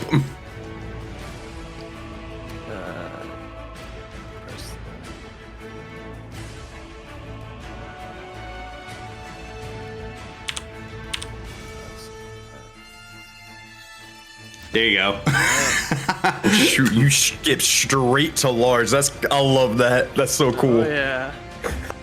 And as I grow large, I turn towards this golem now my size. Kneel. I'm gonna swing my greatsword with advantage now. Because I can now wield my greatsword normally. Excellent. I'm not tiny. Well, deal your attack, my friend. Oh yeah. Oh no. What is correct? You know, Nah, I don't think I'll allow that. Hey, roll again. I'll give you my inspiration. Fuck this guy up. Nah, I'm good. For the RP, fuck him up. Would I still get advantage again on this? I don't know. That's up to Matt. This is an effect. Is this a lasting effect? What? Giant's Might? Or... I mean, here's the deal. It's a reroll that's part of the same. Oh yeah, with something that's already at advantage, which you can do. But does that mean you get advantage on it? I'll argue yes. Alrighty then. So roll with advantage. Hopefully this time on it. 15? Come on. You broke its AC. Let's go. Oh yeah, let's go. Teamwork makes the dream work. Oh, is it still paralyzed, by the way? Oh yeah, Yes. that's an instant crit. That's an instant crit. Oh, this is gonna be nasty. I played a runic knight. This gets nasty. Don't forget the and I D6. also- yeah, the Giant's Might. Oh yeah. Which is a critical hit also. I'm assuming. Sorry, I think you mentioned before, but crit is you double all the dice, right? Correct. You roll it again. Yeah. Okay. 20. 20 damage. Damn. Yeah, that would have insta-killed me. The thing is badly injured. I'm the strongest. And upon sticking your sword into its body, it is going to propel into its third form immediately. As a part of propelling into its third form, and this is part of what I wrote up for it. It is going to shake off its paralyzed condition. Okie doke. Hey, I got what I wanted. I wanted the clash. Anything else is extra. Oh, also, intuition. Before I forget.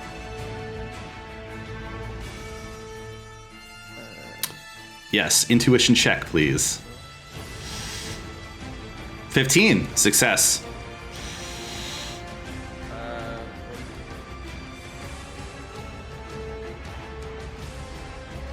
What is consume from Living Swarm? What is consume? What it sounds like. The rat golem can attempt to consume a creature. Target, rather. You can tell I wrote this. Target creature can attempt to consume a creature, target creature with 5 feet, within 5 feet, must make a dex or strength saving throw, DC 14. Basically, I'll let you make one or the other. Or be consumed. At the start of the condition, at the end of each turn, the target is dealt 1d6 damage, and the rat golem gains that much health. The creature can roll at the beginning each turn to get spewed out. If a tidal strike happens, the rat golem can substitute the consumed creature instead, dealing the same damage to its targets in its path and another 2d6 damage to this consumed creature. Basically, it can spit you out instead of sending a rat swarm out. Yeah. Ugh. Thanks. Alright then. That's it for me. All right. Does that ability making you large, does it stick around or does it go away? It lasts for a minute. Oh, it lasts for a minute. Well, It just looks at him like, oh, you are big men in disguise.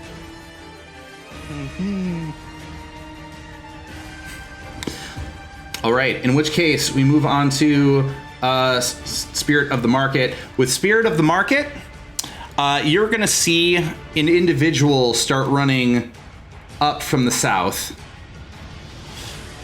dressed in sentinel uniforms. And it is going to move forward 1, 2, 3, 4, 5, 6. And then 1, 2, 3, 4, 5, 6.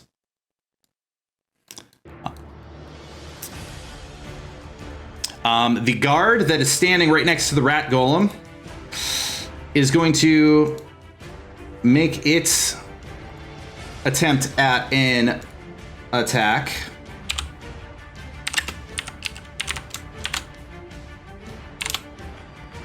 Which will... Oh, yeah.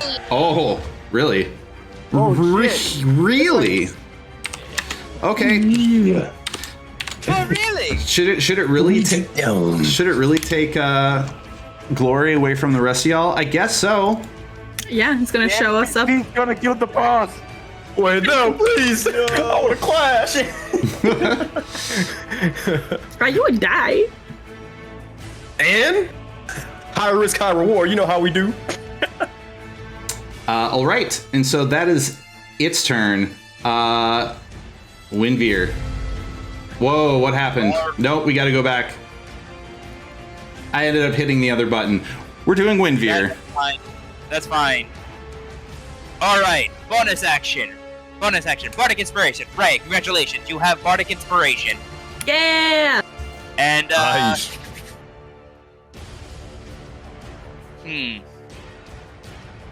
I'm gonna do an inspiration. I'm gonna do an intuition check. So roll the d20. Okay. Doesn't go through. Perfectly fine. Free action. Free action. I am going to do is yell at anybody within the vicinity. So throw your silverware. And everybody has any type of metal. Seeing if it's able to go within the rat golem. Or scattered about. You're gonna compel anybody to send any sort of metal thing at the rat golem? Yes. Okay. Persuasion? Yeah, roll a persuasion. Bunch of 15. people. All right. So a bunch of the commoners and this individual in particular, that is to say, this guy taking care of the booth, are going to hear you, and he is going to take a bunch of his cooking ware and he is going to just start flinging them at the golem. All right. Now the question is, does the golem, is it still like kind of sticking onto the golem? So I would argue that in this current form, you have basically cut down the rats down to a point where you see a rib cage, and there's a lot of just gore and flesh on the surface of this creature. I would make the argument that hey, that persuasion check would therefore allow whatever it is that's being thrown at it to stick to its body. Perfect. All right. So, this is where it gets fun because Okay. I'm about to target that silverware. I know where this is going. Yep. Exactly. Second level spell slot, baby. Is it? It is. It's heat metal.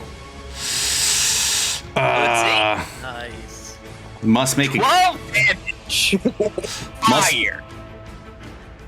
let's see, Constitution saving throw Oh no, it has to do it on its next turn. on its next turn, huh? Okay.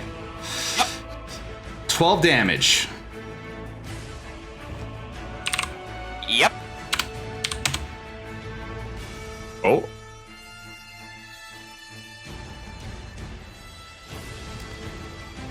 Question mark? Question mark. That was a success. Oh, did you have a question? If you have no, a question never mark. mind. All right. I was wondering, is it dead? It's not dead yet. It's not dead yet. All right. But you literally see within the like combined carcass, the mass that it is, you see like sizzling, and there's a literal frying pan that is stuck inside of one of its between one of its rib cages, and the frying pan is sizzling. I'm about to fry him out. All right. Yeah. Zug probably doesn't like the scent unless Zug likes to eat rats. That's totally up to Zug though. But the scent is pretty. Say that again. Say that again. Zug and King could smell cooked rat coming from the rat, or coming from the rat golem. Tasty, guys. Okay. Next person in line is going to be Ray. Perfect. All right. I don't want to steal anyone's glory, so I'm going to use my spiritual weapon to go over here. And it will attack the rats. Don't have bardic inspiration. Can use that on attack rolls. Oh, perfect. Yep. Let's see. Spiritual weapon. Right, where'd it go? I just had you. There you are. Ooh, never mind. Okay, action. I'm gonna Sacred Flames.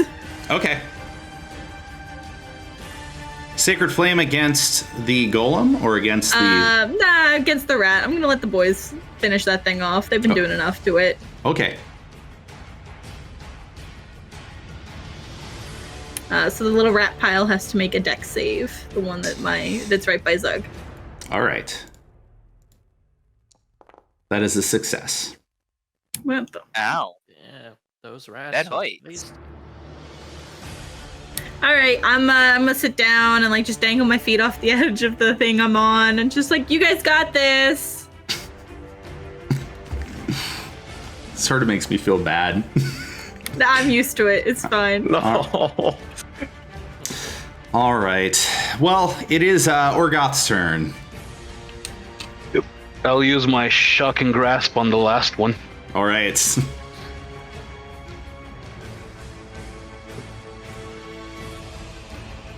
I believe in you. I believe in you. 11. That succeeds. You kill the last rat, but of course, if you want to be graphic about it, you can let us know what it looks like. Well, I guess the rat will just explode in his shocking hand. You have rat entrails all over your face.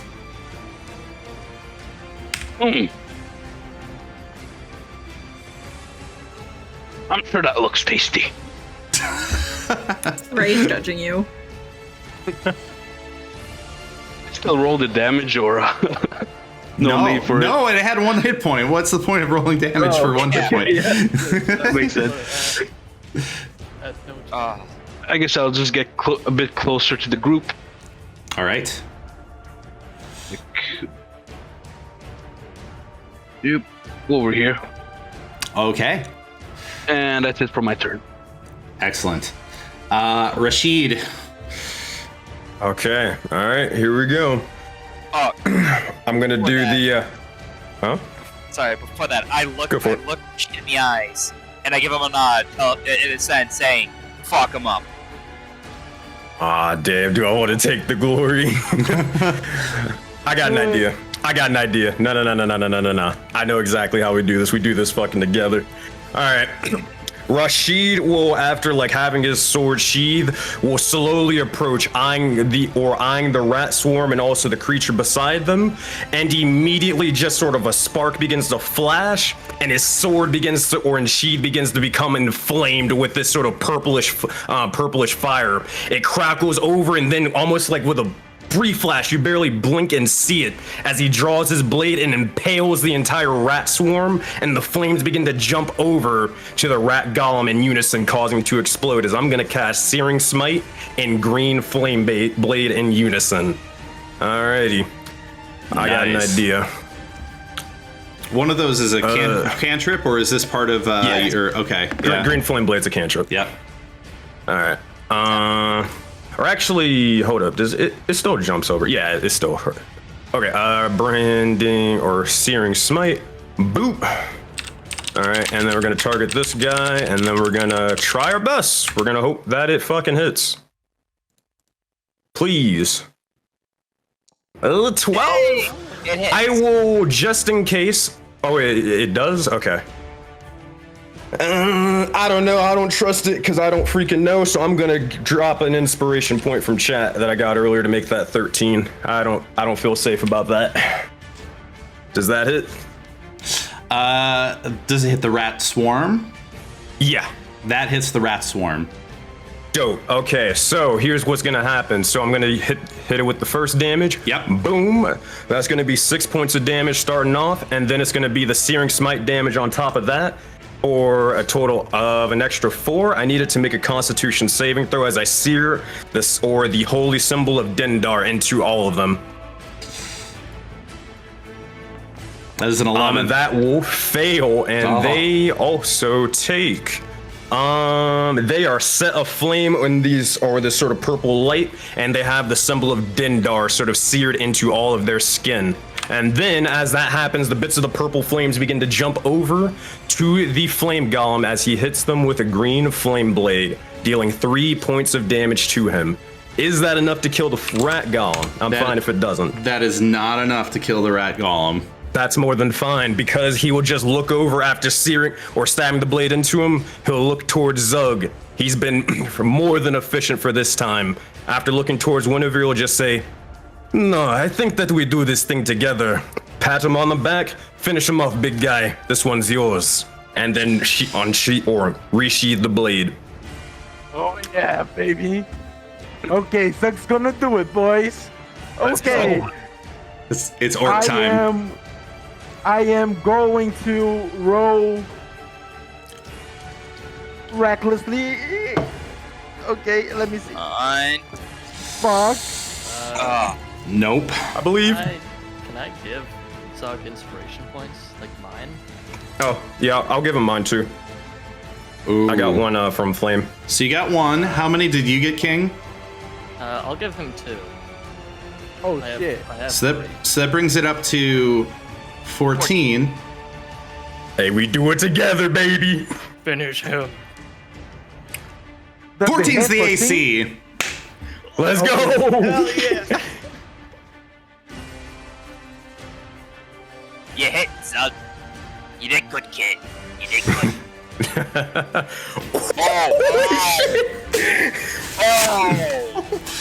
Fuck this guy up. And that's why I like being a team player. Hell yeah, fuck All right, him up. Zug, as you step forward with your weapon and lay down the hurt, you hit the exact hit points that it had left. What does this look like? How tall is this boy?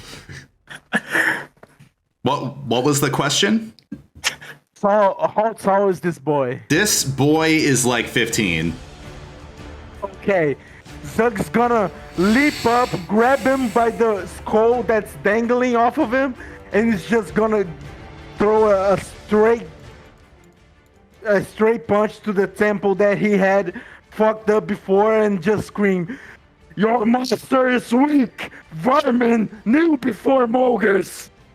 And just gonna clock him.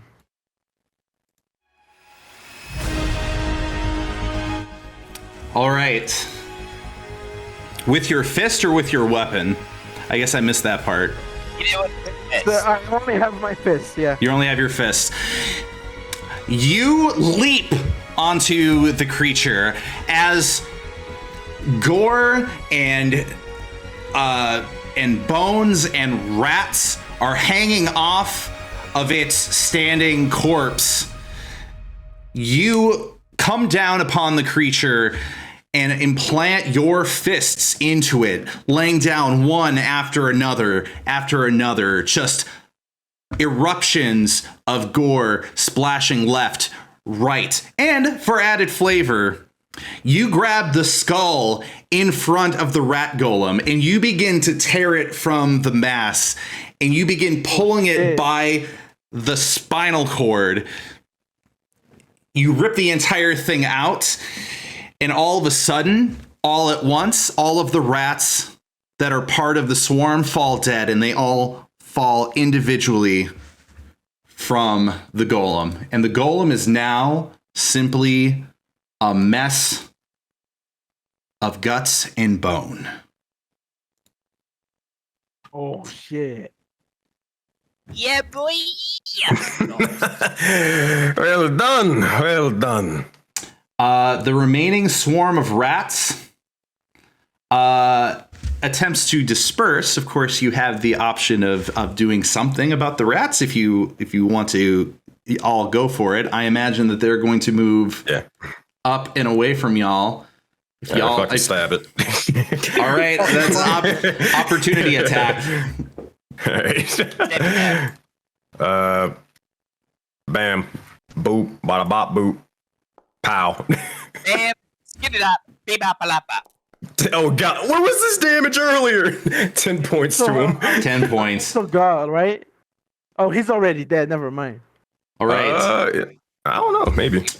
What does it look like as you take care of the rats? Okay, so after sort of patting Zug on the back, he's just like, oh shit, and looks at all the rats sort of scurrying about, and he just stabs them true, and like the snake just starts biting and tearing into him. It's disgusting. It's terrible. But yeah. And he just sort of kicks another rat off to the side. It's fucking disgusting. Yeah, he brushes himself off and then just sort of scurries off to the side.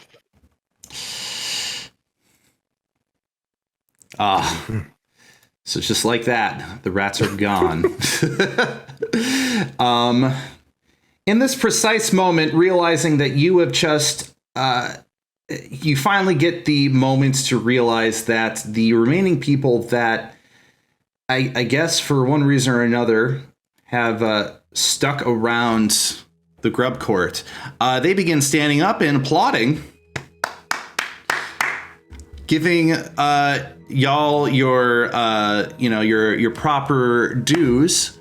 One of the individuals actually manages to walk up from beyond the sidelines here.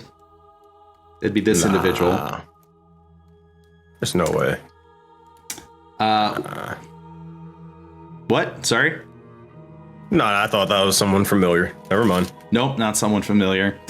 Well, the very first thing that's going to happen is that the two sentinel guards are going to go to pretty much the nearest person. In this case, it's going to be Orgoth.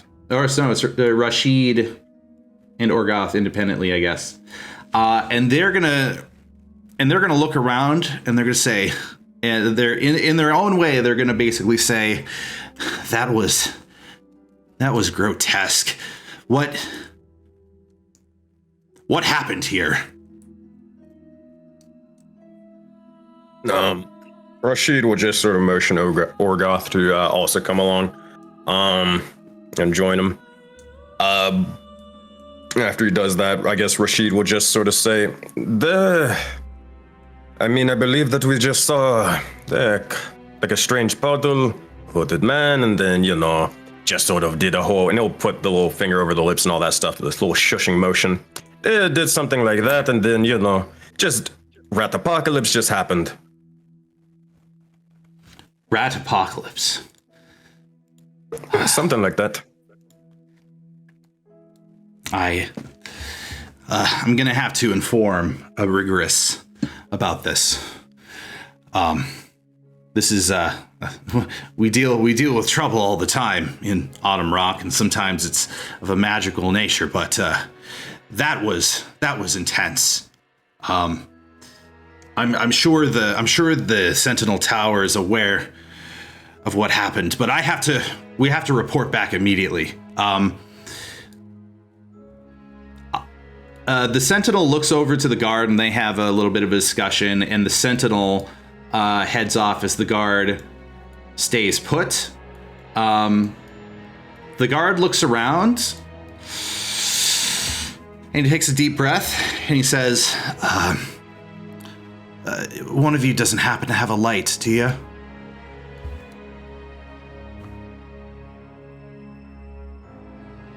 Here, I'll...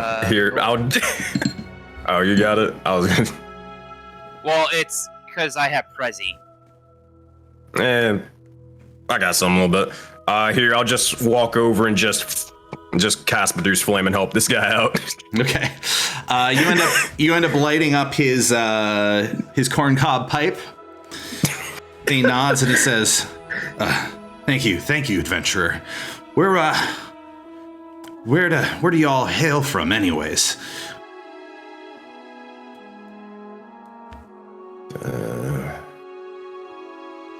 Yes.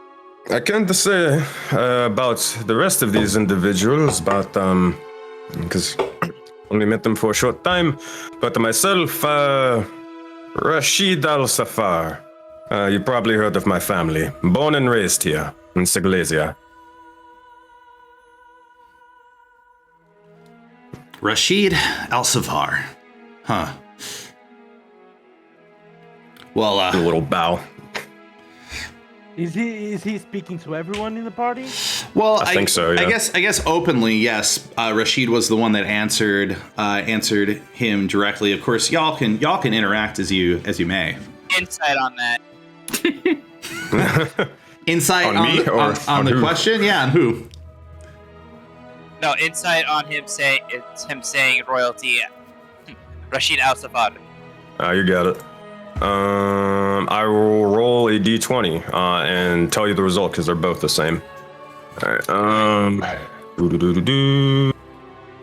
Because I have a passive of 15. 22. Alright, let's see. Oh, they're actually not the same. It's lower. It is 9. It's -2, whatever it is. 20. I am telling the truth, and whatnot. He says it with a bit of confidence. Though you've met this individual for a little bit, he doesn't seem to be holding anything with that one. Okay, so he isn't lying through his teeth. Usually I'd be knowing about most nobles here. Very well. Zug is just gonna look at him. Zug name Zug. Zug from Floaty Rock tribe. Zug really punches really well, yes.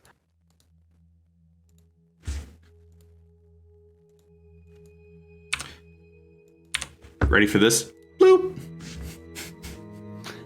You shrink back to normal. You shrink back to your normal size. Yeah. I shrink back and I just go, I am king. I come from the mountains over there. That's it. Huh.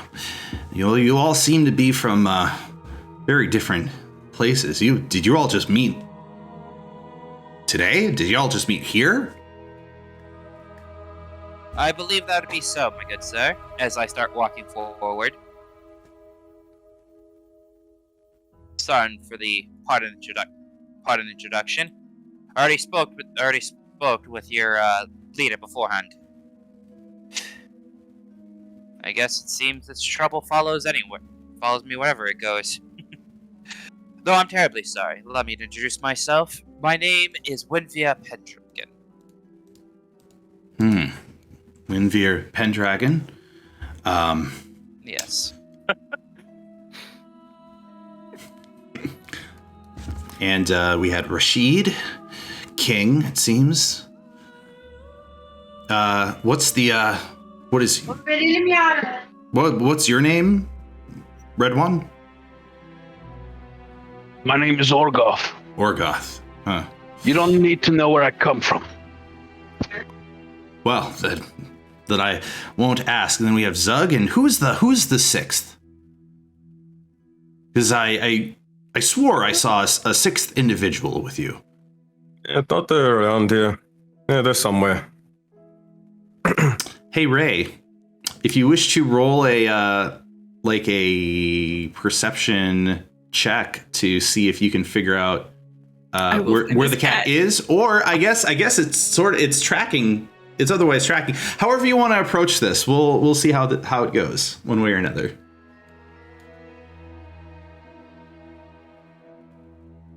I mean, they're both probably trash, but we're gonna yeah. Ooh, There's the roll. nice. The roll. Nice. Yeah. You're able to. Here's the thing, typical just circumstances like this. The day before, it was raining quite a bit. The Grub Court in particular is a place that you can tell that there was a stone path here once, but it has been since covered in overgrowth, dirt.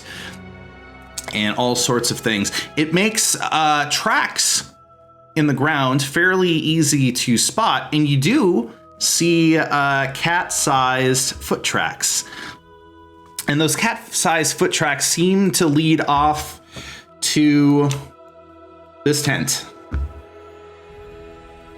Say less. Have fun talking, guys. Oh my god. Beeline into the cat. Last session. Hey guys, you probably shouldn't split the party anymore. 2 minutes later. I'm not losing the cat. I respect it. I I respect need it. that. There's something to that. Do you end up seeing a white tent that is not precisely a shop stall? Do you go ahead and just enter the tent? Yeah, 100%. Like this is nothing. This is nothing out of the ordinary. This is my tent to be entering. Okay, cool. Upon entering into the tent, you do see sort of nestled in the corner a familiar looking creature. If I can find its proper... There we go. Your displacer beast kitten is in the corner. Sort of just keeping outside of all of the chaos that happened. It looks a little shaken up, because that was a lot of noise. Poor baby. I'm going to attempt to gently, I'm here, I'm safe, and offer it some of my jerky rations, and I'm going to try and befriend it and calm it so that I can take it. Okay. Since you are appeasing it with food, I would say that this is a persuasion check with advantage.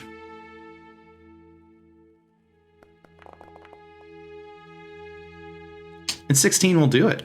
The cat is a little cautious at first. But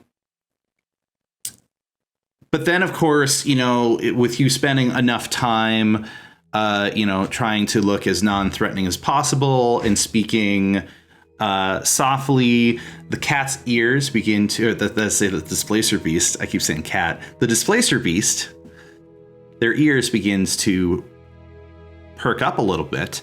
Their tail whisks back and forth in a graceful manner. And with the sight of Jerky, you see both of its tendrils raise up a little bit in intrigue. And it meows at you. And upon you feeding the Jerky, it literally pounces forward and begins feasting on the Jerky and starts tearing it up with the tendrils into smaller pieces so that it can eat. And you are picking up the displacer beast, correct? Yep, I'm just gonna tuck it kind of hidden under my cloak and keep it with me before I return to the others. Okay. Once it seems settled and good. You do also have a pack. I believe everybody has a pack. So. Oh yeah, a little side, how you have purse dogs. I'm gonna have my purse dispenser beast. Excellent. And it does not mind. It seems to. It doesn't. You don't feel it tense up or anything as you do so. You put it into your pack, and it's still sort of nomming on the Jerky. Okay, perfect. Once I have it secured, I will go regroup with the others, avoiding the elf bard that wanted the cat originally. So I will go in and join the others, though. Excellent. You have succeeded the puzzle. You've succeeded the cat puzzle. There we go. I did what I want. That's it. Game over. I won. I just saw something. Hey, I'm pogging right now. Hold on a moment. I have to ask a particular person in chat if it is totally cool for me to show this and therefore use this as a token. I know this is such short notice because we're running the game right now, but if this person approves, then I will show it because I love this. It's amazing. I'm pogging right now, and I'll show all of you at some point. Big yes. I'm muted. Is total art coming in with clutch? Is this what I think it is? It is precisely what you think it is. Oh my god. Let me see if I can. It's always so weird when I try to do this in. Hold on a moment. Oh, I could create. Let me do this. I'll create an entry, a visual. This is. I'm just gonna call it cat for now. Visual. Picture. Being said, hey everybody, if you are enjoying this session so far, make sure to hit that follow button. It's free. And get notified anytime Chaotic and Ryder, one of the best DMs I've ever seen, go live. Well, and I appreciate that. That's hey, that's you don't have to say those things. I'm gonna do it anyways. All right. Hey everybody, it's the 30th right now, and you know what that means? It's also September, which means it's September, which means it is 10% off of all Twitch subs. So go do it. Why not? Support Matt and everything that he does. I was more talking about the best DM ever part of it. The rest was okay. Listen. I'm just gonna plug everything. All right, plug everything. Listen, it is the end. It is the end of September, everybody. September is about to end. This is your last chance to get in some discount subscription madness. This is the art. This has been done by Total Art Freak commission, and it is the cutest thing I've ever seen. And this is the formal, the formal replacement. Yeah. You're never getting this cat. This cat's not leaving. It's ours. Wait. Oh my God, look at it. Listen. What the fuck? I don't see it. I'm sorry. It's loading. You can look at it on stream, but it'll load on your screen in a minute.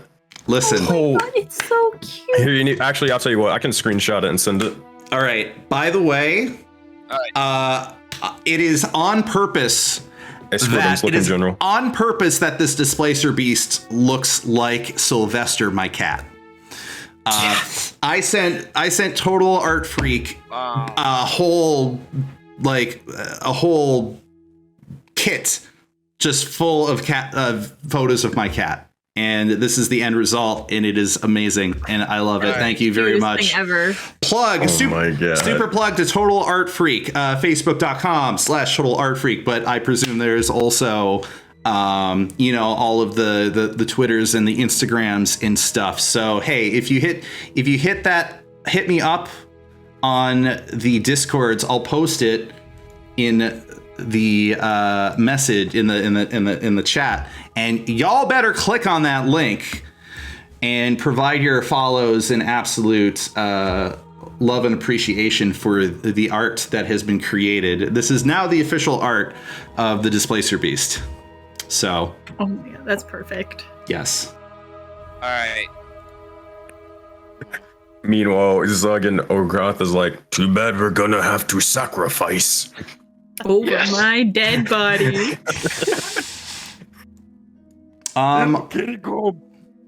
Also, I may as well, while we're here, I'm going to take at least the I'm not gonna tamper with the token as is right now, except to provide permissions to for the time being.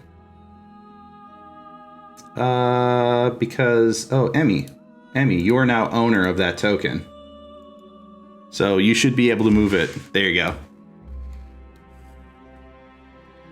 Perfect. Yes. 110. 120%. So where was I before the pogging? Here, I'll reset my name. Big pogs.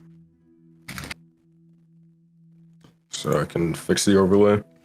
You end up seeing your friend Ray walk over. Are you concealing the displacer beast? Yes. They are staying in my bag, like to my side, and like kind of keeping them tucked in, like with my cloak thrown over the bag, so I can look and see the beast. But I don't want a certain half elf to see the beast to try and take it from me. Gotcha. Well, somewhere around here, I have the stats for a normal displacer beast, and I do believe that is avoidance. Subject to effect that allows it to make save. No, only attack. What is its dexterity? Yeah, I guess makes an ability check to with advantage because it's hiding in your pack and you're also trying to hide it. Sure, with advantage. Its stealth is 22. Listen, it's hidden unless anybody like actually succeeds against it, but nobody would have a lead in that, unless you tried to lie and you did a terrible job. So maybe you shouldn't lie. Mm-hmm. I mean, I don't think Rashid even notices. He's kind of preoccupied at the moment, despite Oculi's sight. Yeah, y'all keep talking. I'm chilling, bro. Show up.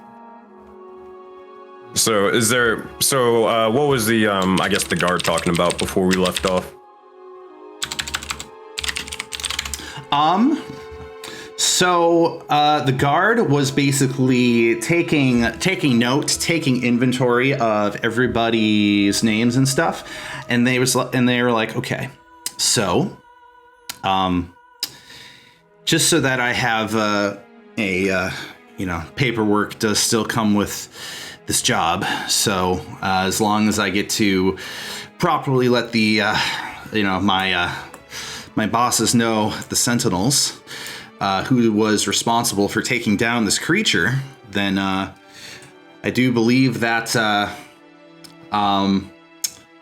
the Sentinels would be more than happy to assist or facilitate if there's something you need, or because you essentially kept this place safe today. And wait. And Rashid's gonna literally throw an arm around this guy and just be like, hey, about that. So, I have a question. So, you said that we just saved the day and everything. Question, would this possibly, just small chance hypothetically, make it into the paper? I have to write a report of some sort. I mean, yes, of course, but afterwards. He throws like a little big old cheesy smile at him. At that point, I walk up to the Rashid. It's like, that will be necessary for the time being. I mean, it's not necessary. I'd say when it comes to this situation, I'd highly recommend for it not to be within the public purview for the time being. So look back over the guards. I'm sure you can stand to that one. The report is perfectly sustainable when it comes to it as is. I just think at this point I'd rather not have much more of the higher public being able to know what's going on until we have a further report and understanding what is even happening to begin with. We don't want to cause a panic or anything, do we? I mean, that makes sense, but I mean, I'm sure you could just sort of say like, I'm sorry, guys. You'll just be like, come on, you can say like, oh, hero or unknown. Well, you have our names. Hero save the day. Investigating conflict. Huh? I'm sorry, sir. But I have to report it right. I have to say it right now. Considering the magnitude of what we just transpired today, it would be very unwise to be able to put our names as is when it comes to this situation. Even my lords would especially detest would be having my name spread about. This,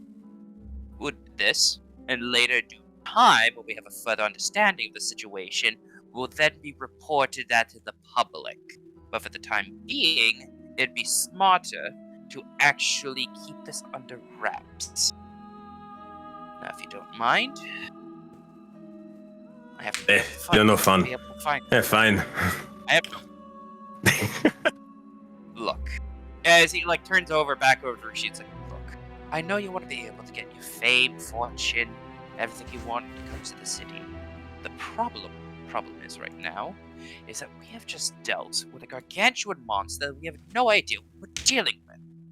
And if the public was ever to figure it out, especially splatting your name onto it, not only would you be target number one, considering what's going on, they would probably not only have sycophants, but also assailants that are trying to come after you. Everybody who's in a panic tries to come after those of the highest name. And that point, considering you'd be the one that dealt with it, would be yours. And mine, and everybody in the vicinity. Now, it's best when it comes to protection to keep it under wraps until the time at which the panic cannot be subsided. And by that I mean the panic is able to... Okay, I get it. I understand. I didn't know that people really cared too much about rats. I understand. Rats are one thing. That's you can leave that to the rat catchers. That as gonna say, Zug's still holding the skull. Oh yeah, he's just looking at his fist with the skull on it, just thinking over again what just transpired. He's just having the time of his life. Yeah. His eyes are closed. Big smile on his face. With it, I point over to the skull. That has no record found of it. Now, don't worry. I'll be able to talk with my employer, considering what transpired. We'll see if we'll be able to get you a reward. I'm sure the Sentinel will be able to reward you with a fine day, considering that you protect one of the favored advisors, if I say so myself, of one of the noble houses. I'm sure they'll be able to pay you and pay most of you handsomely. So, have a concept of currency.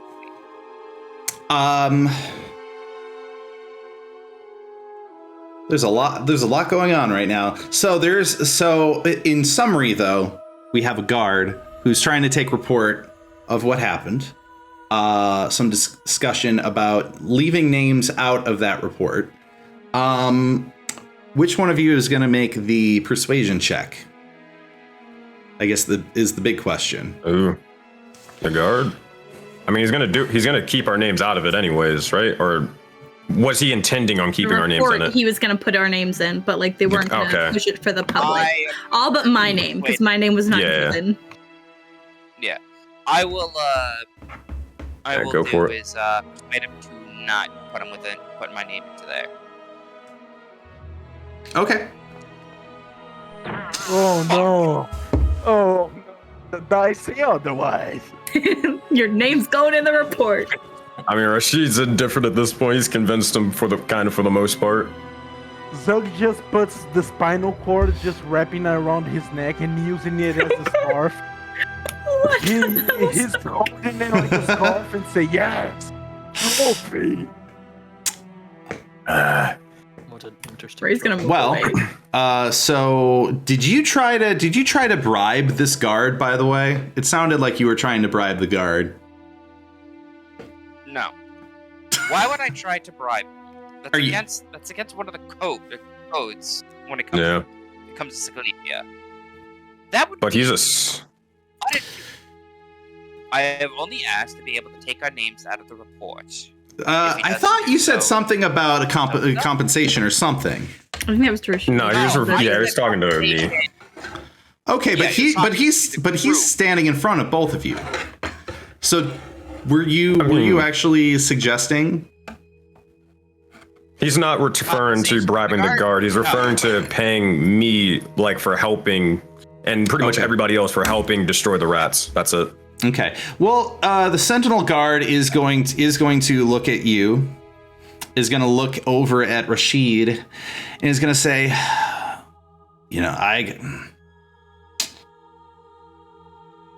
my memory can be a little hazy sometimes, but I don't know. It seems pretty clear as day. I think there's something about what did you say Started digging through previously? his pockets. What did you say Looking me that up. you Winveer, you said something to Rashid about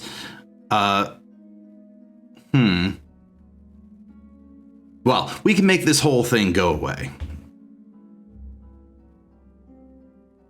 If the price is right. Yeah, don't look at me, I'm broke. So got no coin. You insinuating that I would... As you see it, Winveer just kind of like tightens up his little crochet a little bit more.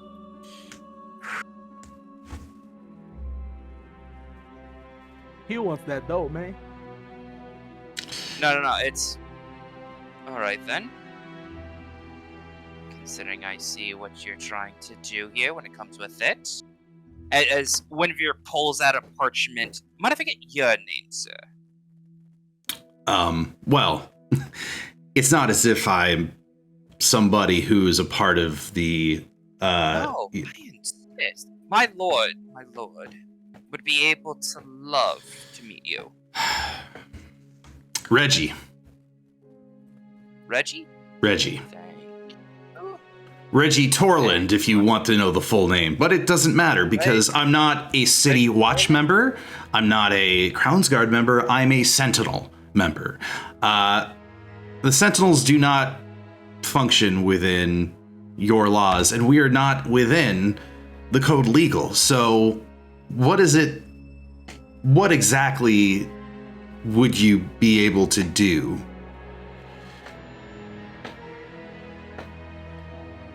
Truth be told, Listen, I can make this whole thing go away for just a couple gold.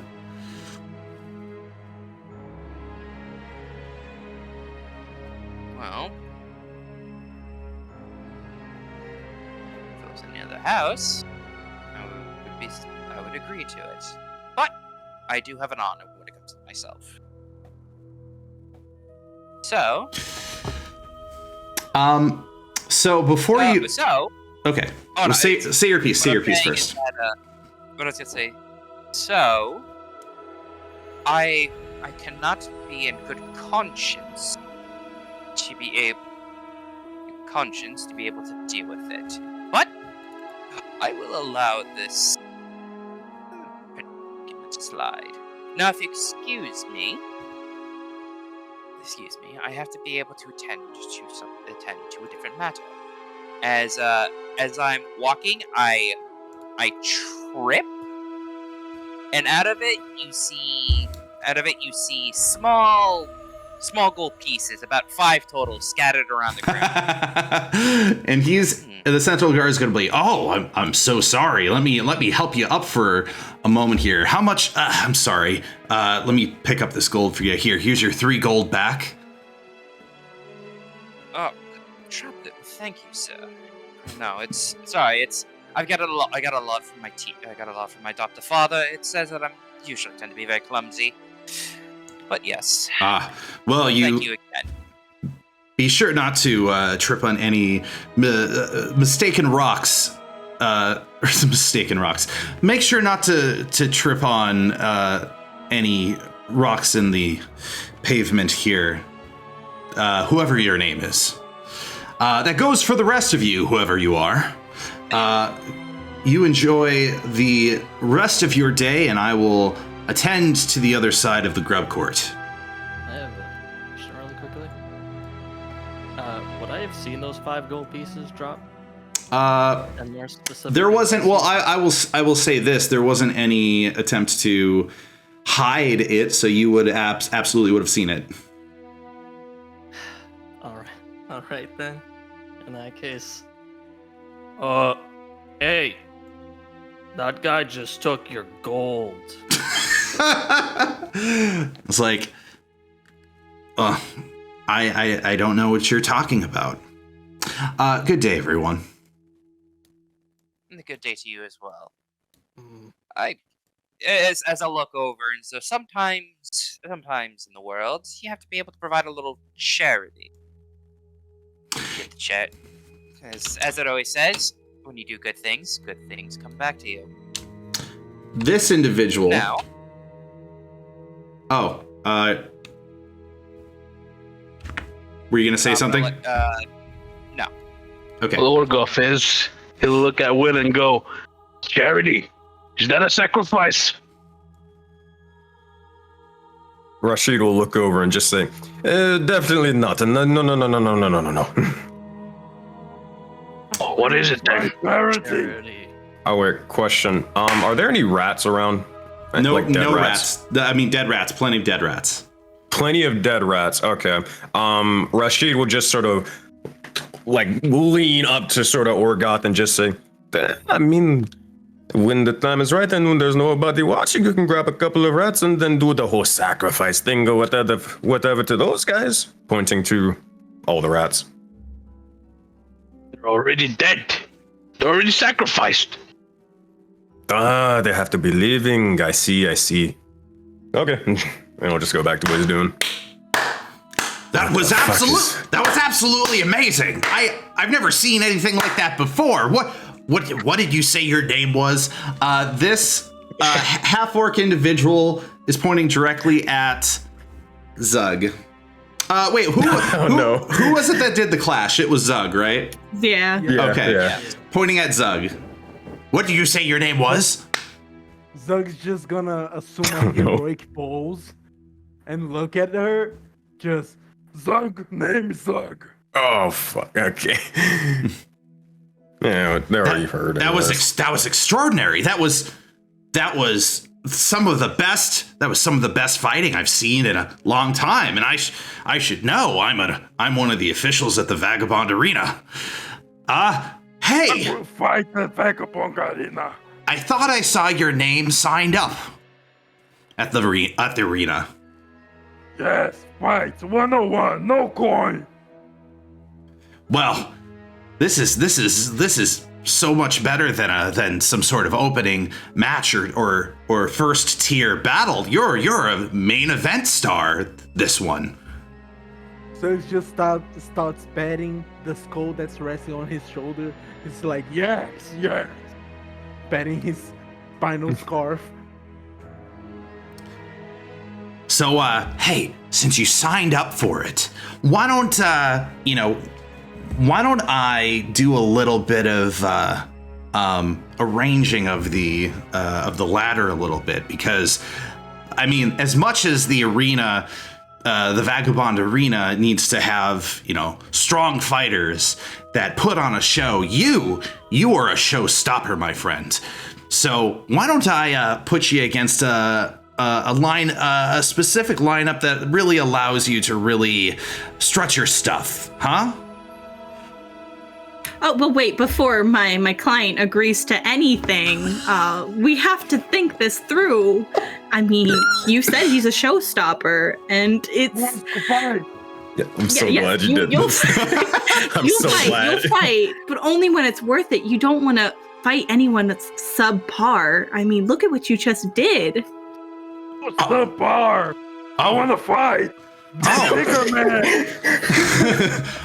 Oh, I presume that are you there? I'm sorry, I didn't get your name. What was it? My name doesn't matter, just his. He is a showstopper after all, and I think it's best that we really think of where we want to put him, because, I mean, you saw what he just did.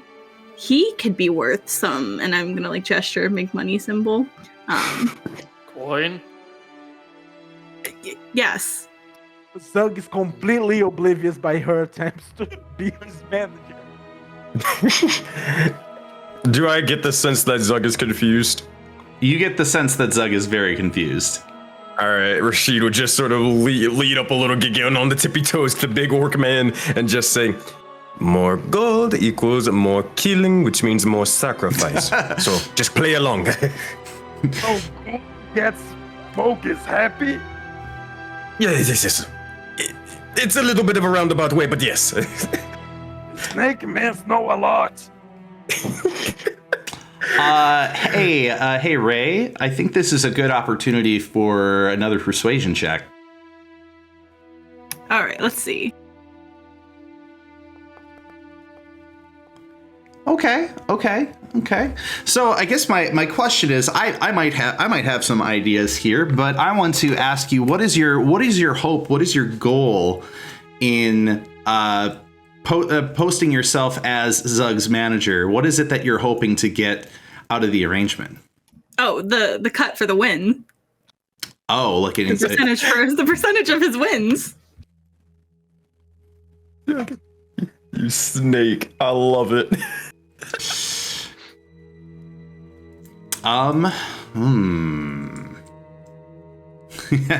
So, geez. Let me roll a thing. Oh my god. Okay. They're like they look like they just like you. How do I describe this? They look at you completely blank, Ray, and they think it over. And you can see their eyes like shift back and forth a little bit, and all of a sudden they're like, "Yes, we can really play this up, can't we?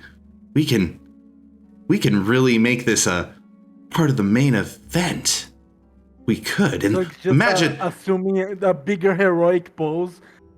we could pull all the stops, do some last minute marketing, have some heralds go out, try to gather as many people, put Zug's name next to the Vagabond arenas.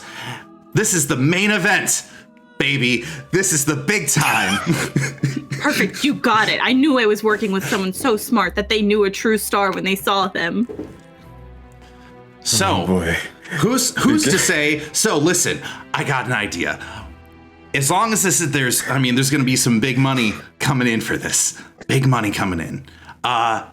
And you'll get your cut for sure. We'll get some extra cash, extra payment, perhaps extra reward. Some of it comes with the territory though, because let's do this. What if, for instance, I would just say for the first couple steps on the ladder, that is to say the third step being the main event. What if, let's say the individual going up against Zug were to, fail, were to put on quite a show, but at the end of the day, just let their guard down 1 second too early. Give her the stinkiest eye. Yeah.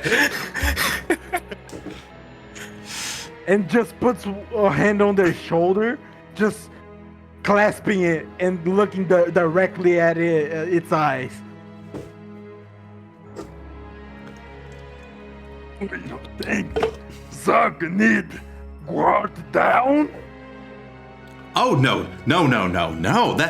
That's not what I'm saying at all. You, my friend, are going to put on a show. You're going to flex the most of your might.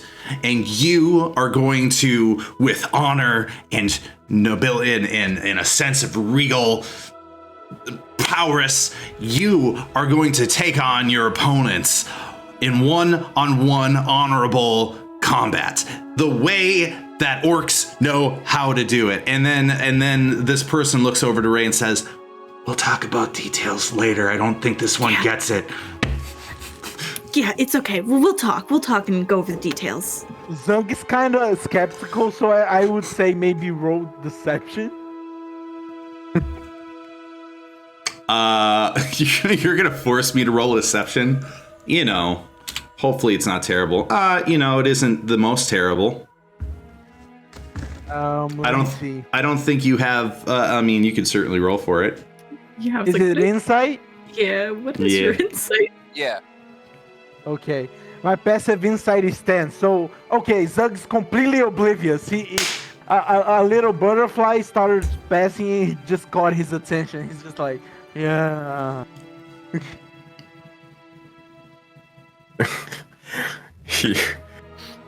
I don't know. She's just gonna sort of pat him on the back. Don't worry, you'll destroy everything, especially with your new manager and also your new coach, to help you out and make sure that you are going to be at your tip-top shape. All right, everybody. So we're going to move on to the next scene, which is going to be a montage training. Yes, a training arc. So, but of course, listen, we're not going to go there just yet. There's maybe still some interaction capabilities here. You are in the middle of a market. Hey, y'all didn't have even a bite to eat yet, so there is that much. Oh, I saw too many rackets. I have a question. Oh, What's go up? ahead, King. Go ahead. Gabe, were you saying something? No, I wasn't saying that. Oh, okay. I was just gonna make a request during this training arc. Can we literally just grab a stick and then just literally grab 2 of the biggest slabs of meat and literally have Zug just bench press that shit in the market? Oh my goodness! Listen, we're gonna go all out with this, but only when it starts. Only when it starts. You got it. I will start preparing. Jeez, I don't even know if I have montage music for this. I gotta look for it. I will find Olaf's old music. No. I got Witcher music. That works. Hold on. My party is exploiting me, Pepe. It's fine. Don't worry about it. Don't think too hard. It'll hurt your head. Oh my god, we are terrible people. Yeah, the worst. Oh, we can't be taken anywhere. Holy shit. What's everybody else doing? I think that this entire time, as you guys are having this conversation, King is literally just behind the orc person, just listening to all this but I helped too. Okay. Hey, buddy. King, you have a tap on your shoulder. A tall individual that is also of a draconic background, of kind of the same shade as you, looks down and says, "Well, hail there. I ended up bringing us some of the meat from my stall and some drinks on the house for the 6 of you, just as my appreciation for keeping order here in the Grub Court. I noticed that one of you was standing on top of my wagon, but of course, hey, if it's to protect the Grub Court and all these fine people, anytime my wagon is for your is for. Anyways, listen. My name is Rogar. I don't know if you've read about me in the broadsheets, but I'm the proprietor of the esteemed Candletree Tavern, located in Thorntown. This was sort of my opportunity to take business outside of the Candletree, but as clearly as day, this crew that you have here is, as many that I've seen before, a promising group of adventurers.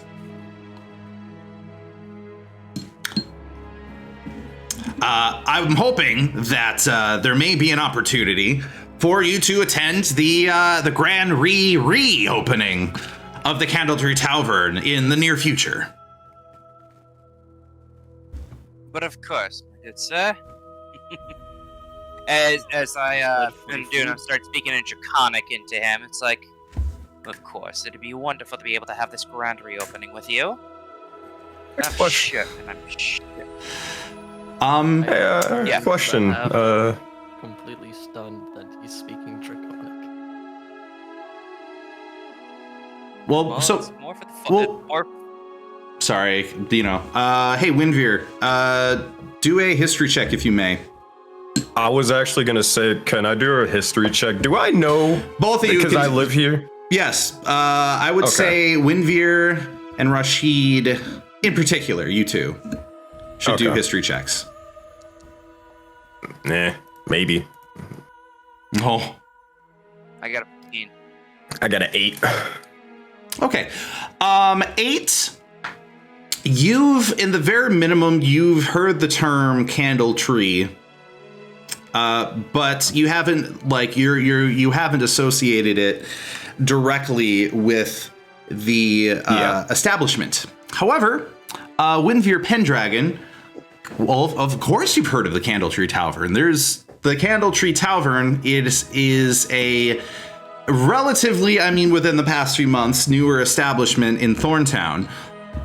And it is a place that about 3 months ago came open, was the talk of the town, being a wizard's tower that was renovated into a tavern, and was also one of the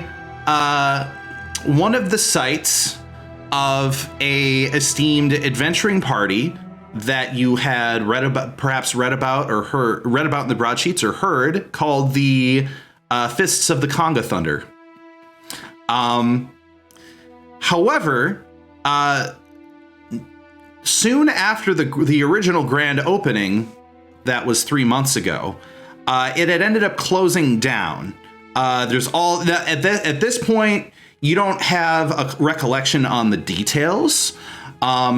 There's all sorts of rumor about, the rumor about dragons, about things that the Fists of the Conga Thunder did or did not do, of stuff about the Crown's Guard inquiring certain things that happened in and around the Candletree. But what you do know is that soon after, it ended up closing down and was not accepting patrons. It is actually to some interest and some, surprise that Rogar, who is the proprietor of the place, is here, and that Rogar is literally talking about another attempt at reopening, another attempt at a grand opening. One of your ghosts is like, oh, yes. I remember your establishment. I remembered reading within the papers and such about a group of adventurers that were sponsoring your tavern. Well, more so I was sponsoring the group of adventurers, but it was a mutual trade-off. We haven't heard much from those adventurers in some time, but of course we are with our grand reopening. We would be happy to accept any person that carries such renown or interest in the arts of chancery and adventureship. I would like to mention, out of character, if it's not clear to everybody in chat and not clear to the players, the Fists of the Conga Thunder was the name of the adventure group from Shadows over Seglesia. So yeah, it's the same people. All right. I'm Poggy. And Rogar says, so if you are interested at all, just feel free to, whenever you have the ability to go up to Thorntown to meet during the grand opening, I'd be more than happy to serve you more of this delicious Candletree meat and one of our signature drinks. And he ends up providing all of you, hopefully I have the... do I not have this information? Oh, yes, I do. Super. He ends up handing over to all of you the kind of a copy of the menu at the Candletree.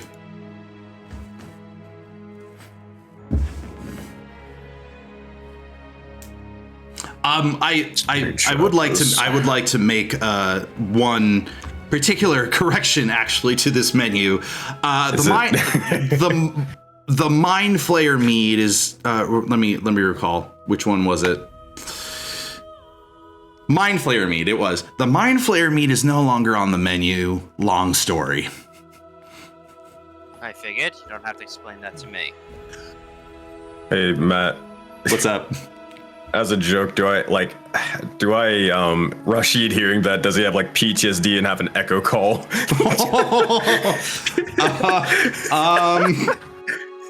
I'm trying to. Oh my God! Yes, your other character was a part of that whole thing that happened. As a joke, and I think as canon. Yes. Do you want me to describe it? Very strong emotions. Yes, go right ahead. Oh wait, does the whole shebang, the whole theatrics, or just like I have a slight memory for some reason? You have a flash of images that come through your brain space. Context probably not there, but those images are still. I imagine Rashid is just sort of he squints for a little bit. And he's like, did anybody else hear music or something? It's like, I kind of like it. And he's just sort of swaying for a bit. Damn, fucking know. I'm losing my mind. Referring to Vinny's theme song. But yes. What? I'm sure you'll be able to have the exact date in which you're going to be able to open your establishment, and we would love to be able to come there in order to be able to give our full support. I'm sure my lords would be able to love to be able to give the support as well. It's always wonderful to be able to talk with one of those who are trying to start up a business and such.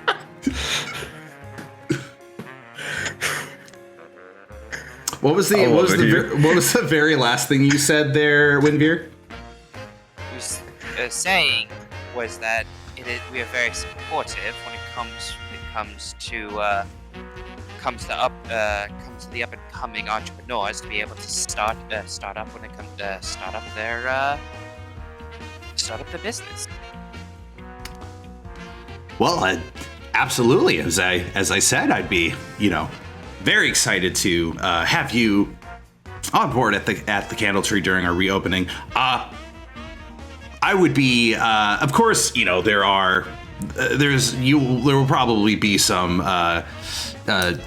inspectors from the City Watch there, just make sure that things go orderly, and I hope things go orderly as well. This is a crazy town. So, you don't have to explain. You don't have to explain, considering. Oh God. Screw you. But sorry, I got lost focus. It's like you have to explain that one to me, considering the fact that my lords are usually one to be able to upkeep when it comes to the safety in the city. That is. Wait. Hey. Are you doing okay? You back there? Hey. Are you doing okay? Oh, did you not hear the music or anything? It was like really, really like jazzy or something. No, I didn't hear any music. There's nobody playing out here. Snake Man's going crazy. I guess I am. Need to lay off this sort of the moon grass and everything. Whatever. Ignore me. So you tug at the Dragonborn, and the Dragonborn looks down at you. Why are you selling dragon snot for 3 silver pieces? Oh, not literal dragon snot. That's just the name of the drink. We get a little creative with the names at the Candle Tree. Though, there's all of those specialty spirits have some sort of added ingredient. I can't reveal what the ingredients are. It's part of our trademark. Is it snot? It's not dragon snot, I promise you. That's just the name of it. Very well. A quick question, and well, I guess beforehand, do I see the menu or anything? Yeah, you do. Everybody kind of sort of gets a copy of it. Just because I'm curious, what are beholder tiers? Beholder tiers. Now I gotta bring up the menu. It's like, what is it? if it'll let me bring it up now. It's like it won't. Hello? I'm just curious. Oh, there we go. I'm gonna click show to all again just so I can see it better. Oh, beholder tears. Well, the ingredients therein, we do take the basically concentrated essence of a beholder. As you can tell, it is quite a pricey dessert, but it requires that we have beholder eye stalks on hand. It is something that I am actively in the process of trying to acquire more of. Of course, if you manage to get a supply of beholder eye stalks, feel free to reach out to me. I'd be happy to pay a fancy, handsome price for it. I don't think I'm stepping anywhere near a beholder anytime soon, but I'll let you know if I do see one. Well, that is absolutely acceptable. Thank you very much. Anyways, I have to go back to my cart. Seems I might have some more individuals who might want to partake in some food. So good day to all of you, and I hope to see you at the Candle Tree. And he rushes back and starts tending to people. Hey, boop, boop, boop, boop. Winveer, one final thing. What's your passive? Yeah. 13. Passive 13. I wonder, I mean, they're not really being... There's one You mean final... 3 up there? What's up? You mean the 3 up there? These 3? Yeah, out of the corner of your eye as you're looking back at Rashid and then past to Ray, and then you look further north, you see a familiar person that you spoke with or who spoke to you earlier, and that's Watchman Evans. Yeah. Watchman Evans seems to be talking with this individual, trying to get an understanding of what happened. Watchman Evans does not notice the party there. It seems. Well, However you wish to deal with that situation. with that, I am going to do is, understanding it, I'm just gonna kind of slink over here. Okay. Try to keep out of the eye of these guys. Gotcha. So you don't want to be associated with whatever happened here, it seems like. Yet, no. It's... Considering... And you know what, Matt. Considering the bigger the name, the bigger the target. Right. Right. As such, as Watchman Evans is completing their conversation with this individual does manage to point out where the corpse is and to a bunch of the people standing around. And Watchman Evans does end up looking over. Hey, but Winveer, could you roll a stealth check, if you may? Just to try to remain as stealthy as possible. Shit. Yeah, that's not gonna end well. You think you're stealthy. Yeah, I figured. Watchman Evans, Watchman Lily, and Watchman Mord are going to come over. And Watchman Evans is immediately going to look to Ray and is going to say, good day. It has come to my attention that there was a large battle out here. Were you, and he gestures broadly to those standing about, were you involved in this battle? Oh, me personally, no, but these people, I'm going to gesture to the rest of the group, they're the heroes that saved the day.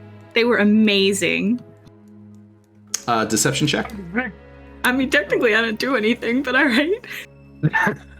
Oh no. Heck. Watchman Evans makes a little bit of a kind of a back and forth motion with his lips as he looks over to you. And then Watchman Evans looks beyond over to Orgoth and says,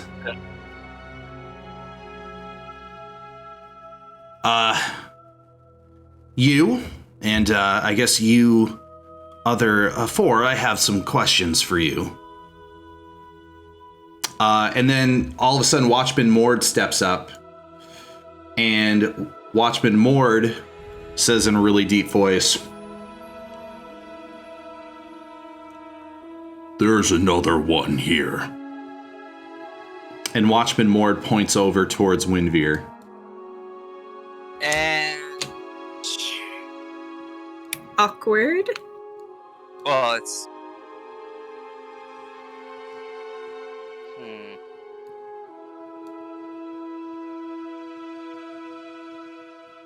What were you doing trying to hide, I guess? Let's paint the picture. Well, I was trying to hide within the trees, just trying to figure out what's going on with them. You clearly see Watchman Mord pointing directly at you. I don't know. It could look like you were just having a picnic without a quilt or something. Yeah, it's just kind of lying under the. Watchman Evans looks over to Watchman Mord and says, "Could you go get him too?" And Watchman Mord begins to approach in your direction. Clearly, his eyes are looking right at you. yeah, it's. I look over. It's like fine.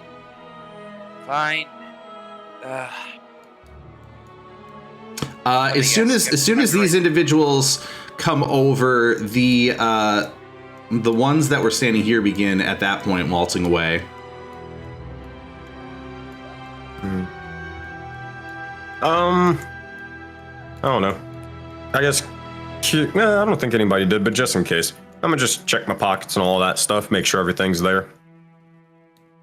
Okay. Because I do remember Ray mentioning that. I think she did, unless I'm crazy. That she did get fucking pickpocketed Yes, earlier. I did. I was very Okay. vocal of my missing disguise kit. I'm just making sure. You don't notice that anything's missing, so Okay. hooray for that.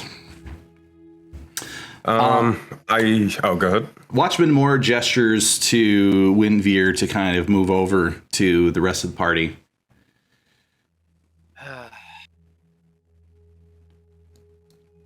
Watchman Lily moves over here and sort of starts looking Zug up and down, and then moves over and starts looking up Rashid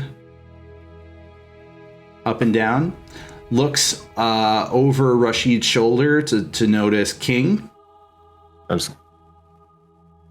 sorry, but I don't know. Just gives a fucking shit-eating grin, a fucking wink or something. Like, what the fuck are you looking at? Doug is still on a heroic pose, just petting his pet skull. Mm-hmm. But with it, when Veer actually walks up towards it, it's like, oh yes, oh, yes, Evans. Are you walking up sideways? Well, I don't know how to turn it around. Click it and scroll. Yeah. Yeah, there you go. Okay. But it's more... Watchman is like, oh, let me help you right side up here. Oh, okay, there you go. No, but it's walk up is like, I never thought I'd be seeing you this early. Early. It's Well, it's we're still entering into the early evening. Well, I was gonna say, considering our last exchange, I'd expected to see you sooner. Not quite. Watchman Evans looks over and says, my name is Watchman Evans. This is Mord, and that is Lily. We are members of the City Watch. We would like to obviously there's a lot for you to consider after fighting whatever this thing is here. But I wanted to check to see if perhaps you were aware of if you were aware of any particular individuals hanging around the Grub Court or just outside the Grub Court, particularly the individual that I am most referring to is a female tiefling with a sort of a bluish complexion, and one of them moves forward and provides this as the photo. Well, not really bluish. With bluish garb. What was I trying to say? The description of this photo, basically. And they say this individual goes by Martha Nisbane. You haven't happened to have come across this individual, no? Why? Do you think she was involved? He blinks and he looks over at the rat golem and looks over to you, Ray, and he says, "It's quite possible, knowing the history of this individual." I'm gonna insight check him. Well, I'll also insight. All right. Nah. Okay, so an 11 will basically tell you that absolutely 11 suggests that yes, these people are absolutely watch members, and they seem to be authentically looking for this particular individual. Ray, you get the same sense, but you're not sure about that last statement. Like, there's something that rubs you the wrong way with how he said it. Fair enough. It's not enough for you to be like, aha, you're lying, because he hasn't said enough yet. But something about that last statement seems a little off, the way he said it. In hindsight, when the rat thing, besides like those two sentinel people, there weren't really any like guards or anyone else rushing to help us, were there? That was part of this, one of the spirit of the market mechanics that never got looked into. Okay, that's fine. I just wasn't sure kind if it of was regulating the rate of intentional. how frequently the guards would come, or the sentinel guards would come in. Okay, so it was a mechanical thing, not like an intentional. That right. It could have been a little. Okay, just making sure. Yep. And so Watchman Evans, of course, shows each of you the. Now, when I say photo, of course, we're in a magical world where one can do pretty, accurate art using either using magic or utilizing some sort of letterpress technology. So let's just presume that it is a finely colored letterpress print, because photos suggest cameras. Although no much technology, that could be a thing. Anyways, it is a picture. It is an image of the individual. And Watchman Evans looks over and says, Windveer, is it? Yes, we have spoken before. Yes, we have. It's interesting to see you at the scene of this bit of chaos. Yes, I didn't want to exactly be part of this chaos, but I guess with the associates over here, they think seems things came along their way. Indeed. Well, once again, I would like to entrust all of you to report to one of us three if you are to find any notion of this individual either exploring Autumn Rock or any other suspicious activity. We would like to be informed. But of course, we will only be around for the rest of the evening into the night. We won't be able to. We will not be present during the morning, so you'll have to provide us that information sooner than later. Completely understood, sir.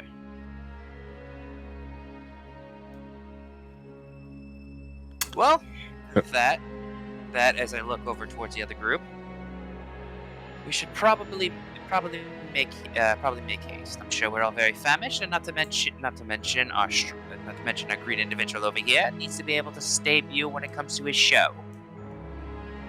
Show. That's right. Zog Victorious! Oh, your mic cut out, Ambrose. Who told me to tell you? Oh.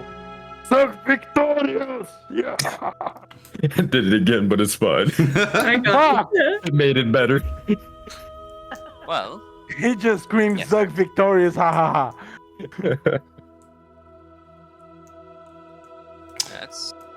Zug over here is going to be fighting within the arena, and I'm sure considering in the spectacle that happened here, you'd say it'd be an entertaining watch, wouldn't it?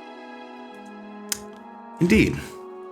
Oh, I guess I should congratulate you on that trophy that you acquired. Zug, is it? Zug name Zug, yes. And of course, Zug, you haven't seen anything suspicious in the last, let's say, few hours, correct? Zug saw giant golem rat. Yeah. Well, Quick question. I can see that, but anything else? A quick question, Matt. Yep. Can I trust this guy? No. You know, there's a role for that. I know. I'm asking rather than just saying it. You know. You already rolled insight, didn't you?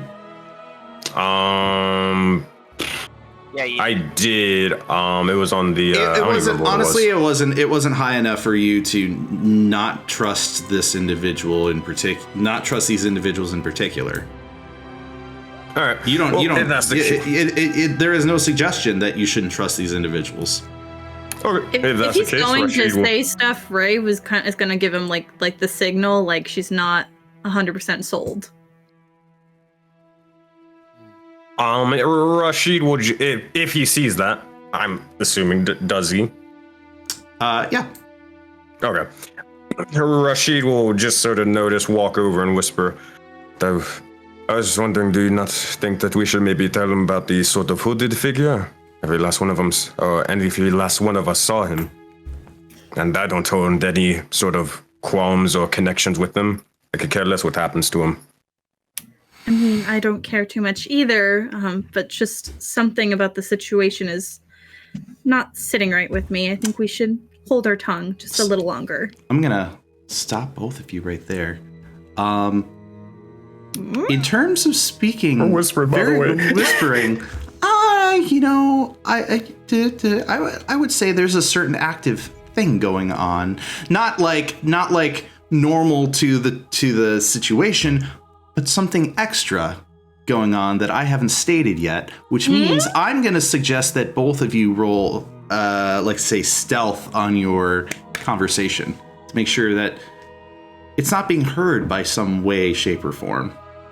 I guess. Not the greatest at this, so. Neither am I, but don't pull me down. I got a good roll. Oh, look at us. We got this. Oh, We're fantastic. Yeah, Jesus Christ. I'm like, oh God, this is where it ends. You notice literally at the end of your exchange that Watchman Lily in particular seems to be staring directly at the both of you. But you don't get the sense that Watchman Lily has heard you. It'd be kind of odd. They're standing 15 feet away. Something, but you get the sense that like maybe they were using magic or something that potentially would allow them to try to hear something, but you do not get any sense that they actually managed to hear your conversation. If I notice her looking, I'm gonna give her though like a playful smile and a wink.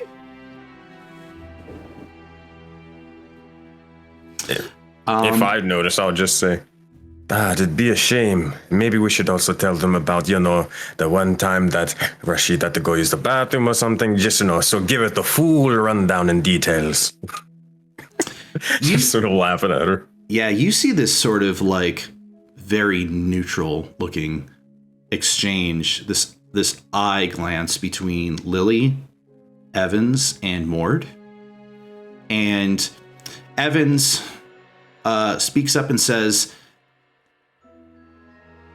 well, it seems to me that I've outstayed my welcome. So, once again, anything whatsoever that may be of a suspicious nature, I would hate to miss the opportunity to finally nab this murderer. And hopefully avenge one of my fallen comrades in the process. So. Fuck you. God damn it. Oh man. Yeah. That's fine. Sort of just like kind of nudge Ray, like, you sure? I just want to roll just generally Of how course. persuasive they are. They seem pretty damn persuasive.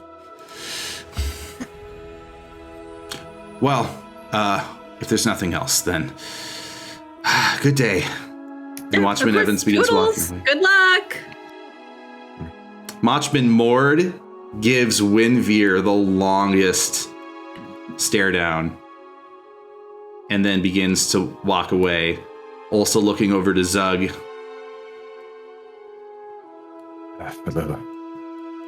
Not paying attention at all. I don't like those three. All right. Rashid would just say, for the love of Syria, I thought they would never leave. Hey, real quick, you fighters of the group. I need to go make a pit stop to go grab a weapon of mine from around here. Any of you want to come? Mm-hmm. I first need to investigate the golem. Alright. Hey, tell me what you find. It will only take a second. I'll be back. Will do. Fine. Yeah. Matt, this out of game is me basically saying, hey, yo, Rashid's gonna go get his actual weapon, and it doesn't have to really be role played or anything, unless there actually is a whole shop that you want to do that next session or whatever. Well, you but, know yeah. what? We are at I was going to say we are at time, of which I was going to begin wrapping up by stating that the party would actually finally get to the point of eating their food, and then within let's say the next hour, if we want to do some, if we want to do some montage stuff beginning of the next session, we'll do that 100%. Heck yeah. Dick. I just require my weapon because it is essential for Zug's training. Oh god. That's all I'm gonna say. Yeah. I think I know what we need to do. I need to do next session. That's go tell that guy that you're never gonna get that cat. Well, that's easy enough. That's advertisement. Hey Zug, I have a question. You ever played Jump Chain before? What? What? Well, you're going to learn how to do it at twice this normal speed. Oh God. All right. Well, we got something to look forward to beginning of next session. Let's go workout warriors in game in canon. Let's go. It's gonna be Zug training. We got the manager Ray. We got the coach Rashid, and then we have Orgoth and King and Windveer. Each of them are part of what roles could we give you? Just We'll figure wait. it out. I We'll have an workshop it. idea for King, but we Okay. will see. Oh man. Okay. We have some have a secrets at the beginning of the next session then. Okay, I have question. a question. Are we actually going to make the Workout Warriors canonical in Project Aurora? Because if so, I'm down. Yeah, let's do it. That's gonna be so clutch, and I'm ready. That would be so funny. Oh my god. All right. I'm here for it. Everybody, thank you very much for playing in the game. And once again, this is Tales of Seglesia. We had Squigs playing as Windveer. We had Emmy playing as Ray. Sensei Suplex playing as Rashid. Gabe playing as King. Phoenix V playing as Orgoth. And our upcoming reigning champion, Ambrose, playing as Zug. Zug. And I want to thank everybody in chat for hanging out and attending this stream. This was a blast to play. Hey, this was the very first boss battle of the campaign. And it happened so soon, and y'all circumvented a lot of those mechanics with a simple hold person. That's right. Yeah. We love a hold person. So Not to mention fire. not to known. mention the fire. I was literally going, if it failed, I was just gonna twin spell it and then cast it again. I was making sure it was happening. Hell yeah. So I provided so many different ways to leverage the mechanics. I provided almost too many mechanics because I wanted to see what creative ways you guys wanted to take this thing out, and you chose good old-fashioned hold person, run in, smash it with fists. That's quite old-fashioned. Listen, everybody in the chat, once again, thank you very much for watching. This stream happens on Thursdays from 6:30 p.m. Eastern to 10 p.m. And if y'all enjoyed this, please, if you're not already following, hit that follow button. I would sincerely appreciate it. Also, look down in the doobly-doo for the Twitters, because I do announce this and other related things on the Twitter. Also, please, if you haven't yet, check out Project Aurora. Project Aurora, many different campaigns. It is not 6+, it is 12+, 13+, maybe becoming 14, 15+ at some point. It's 16+. It's 16+. You gotta get the new macro, my friend. Yes, I do. I gotta put a 1 next to that 6. So, hey, please click on that link, say hi if you liked this campaign. There's more campaigns coming up by other DMs. So, apply as a player, apply as a staff member, apply your art to the art sharing section. Listen, we love art. I just commissioned this beautiful piece, once again, from Total Art Freak. And Literally the best thing I've ever seen in my life. The absolute clutchest, It's amazing. cute ass cat photos. Or else a smork. So this is the official art of this is official art now. Boom. So yeah, absolutely join the community. Have fun. I want to thank all y'all once again. It's been a pleasure and a privilege. And I, Chaotic Writer, and our esteemed players will see you in the next episode.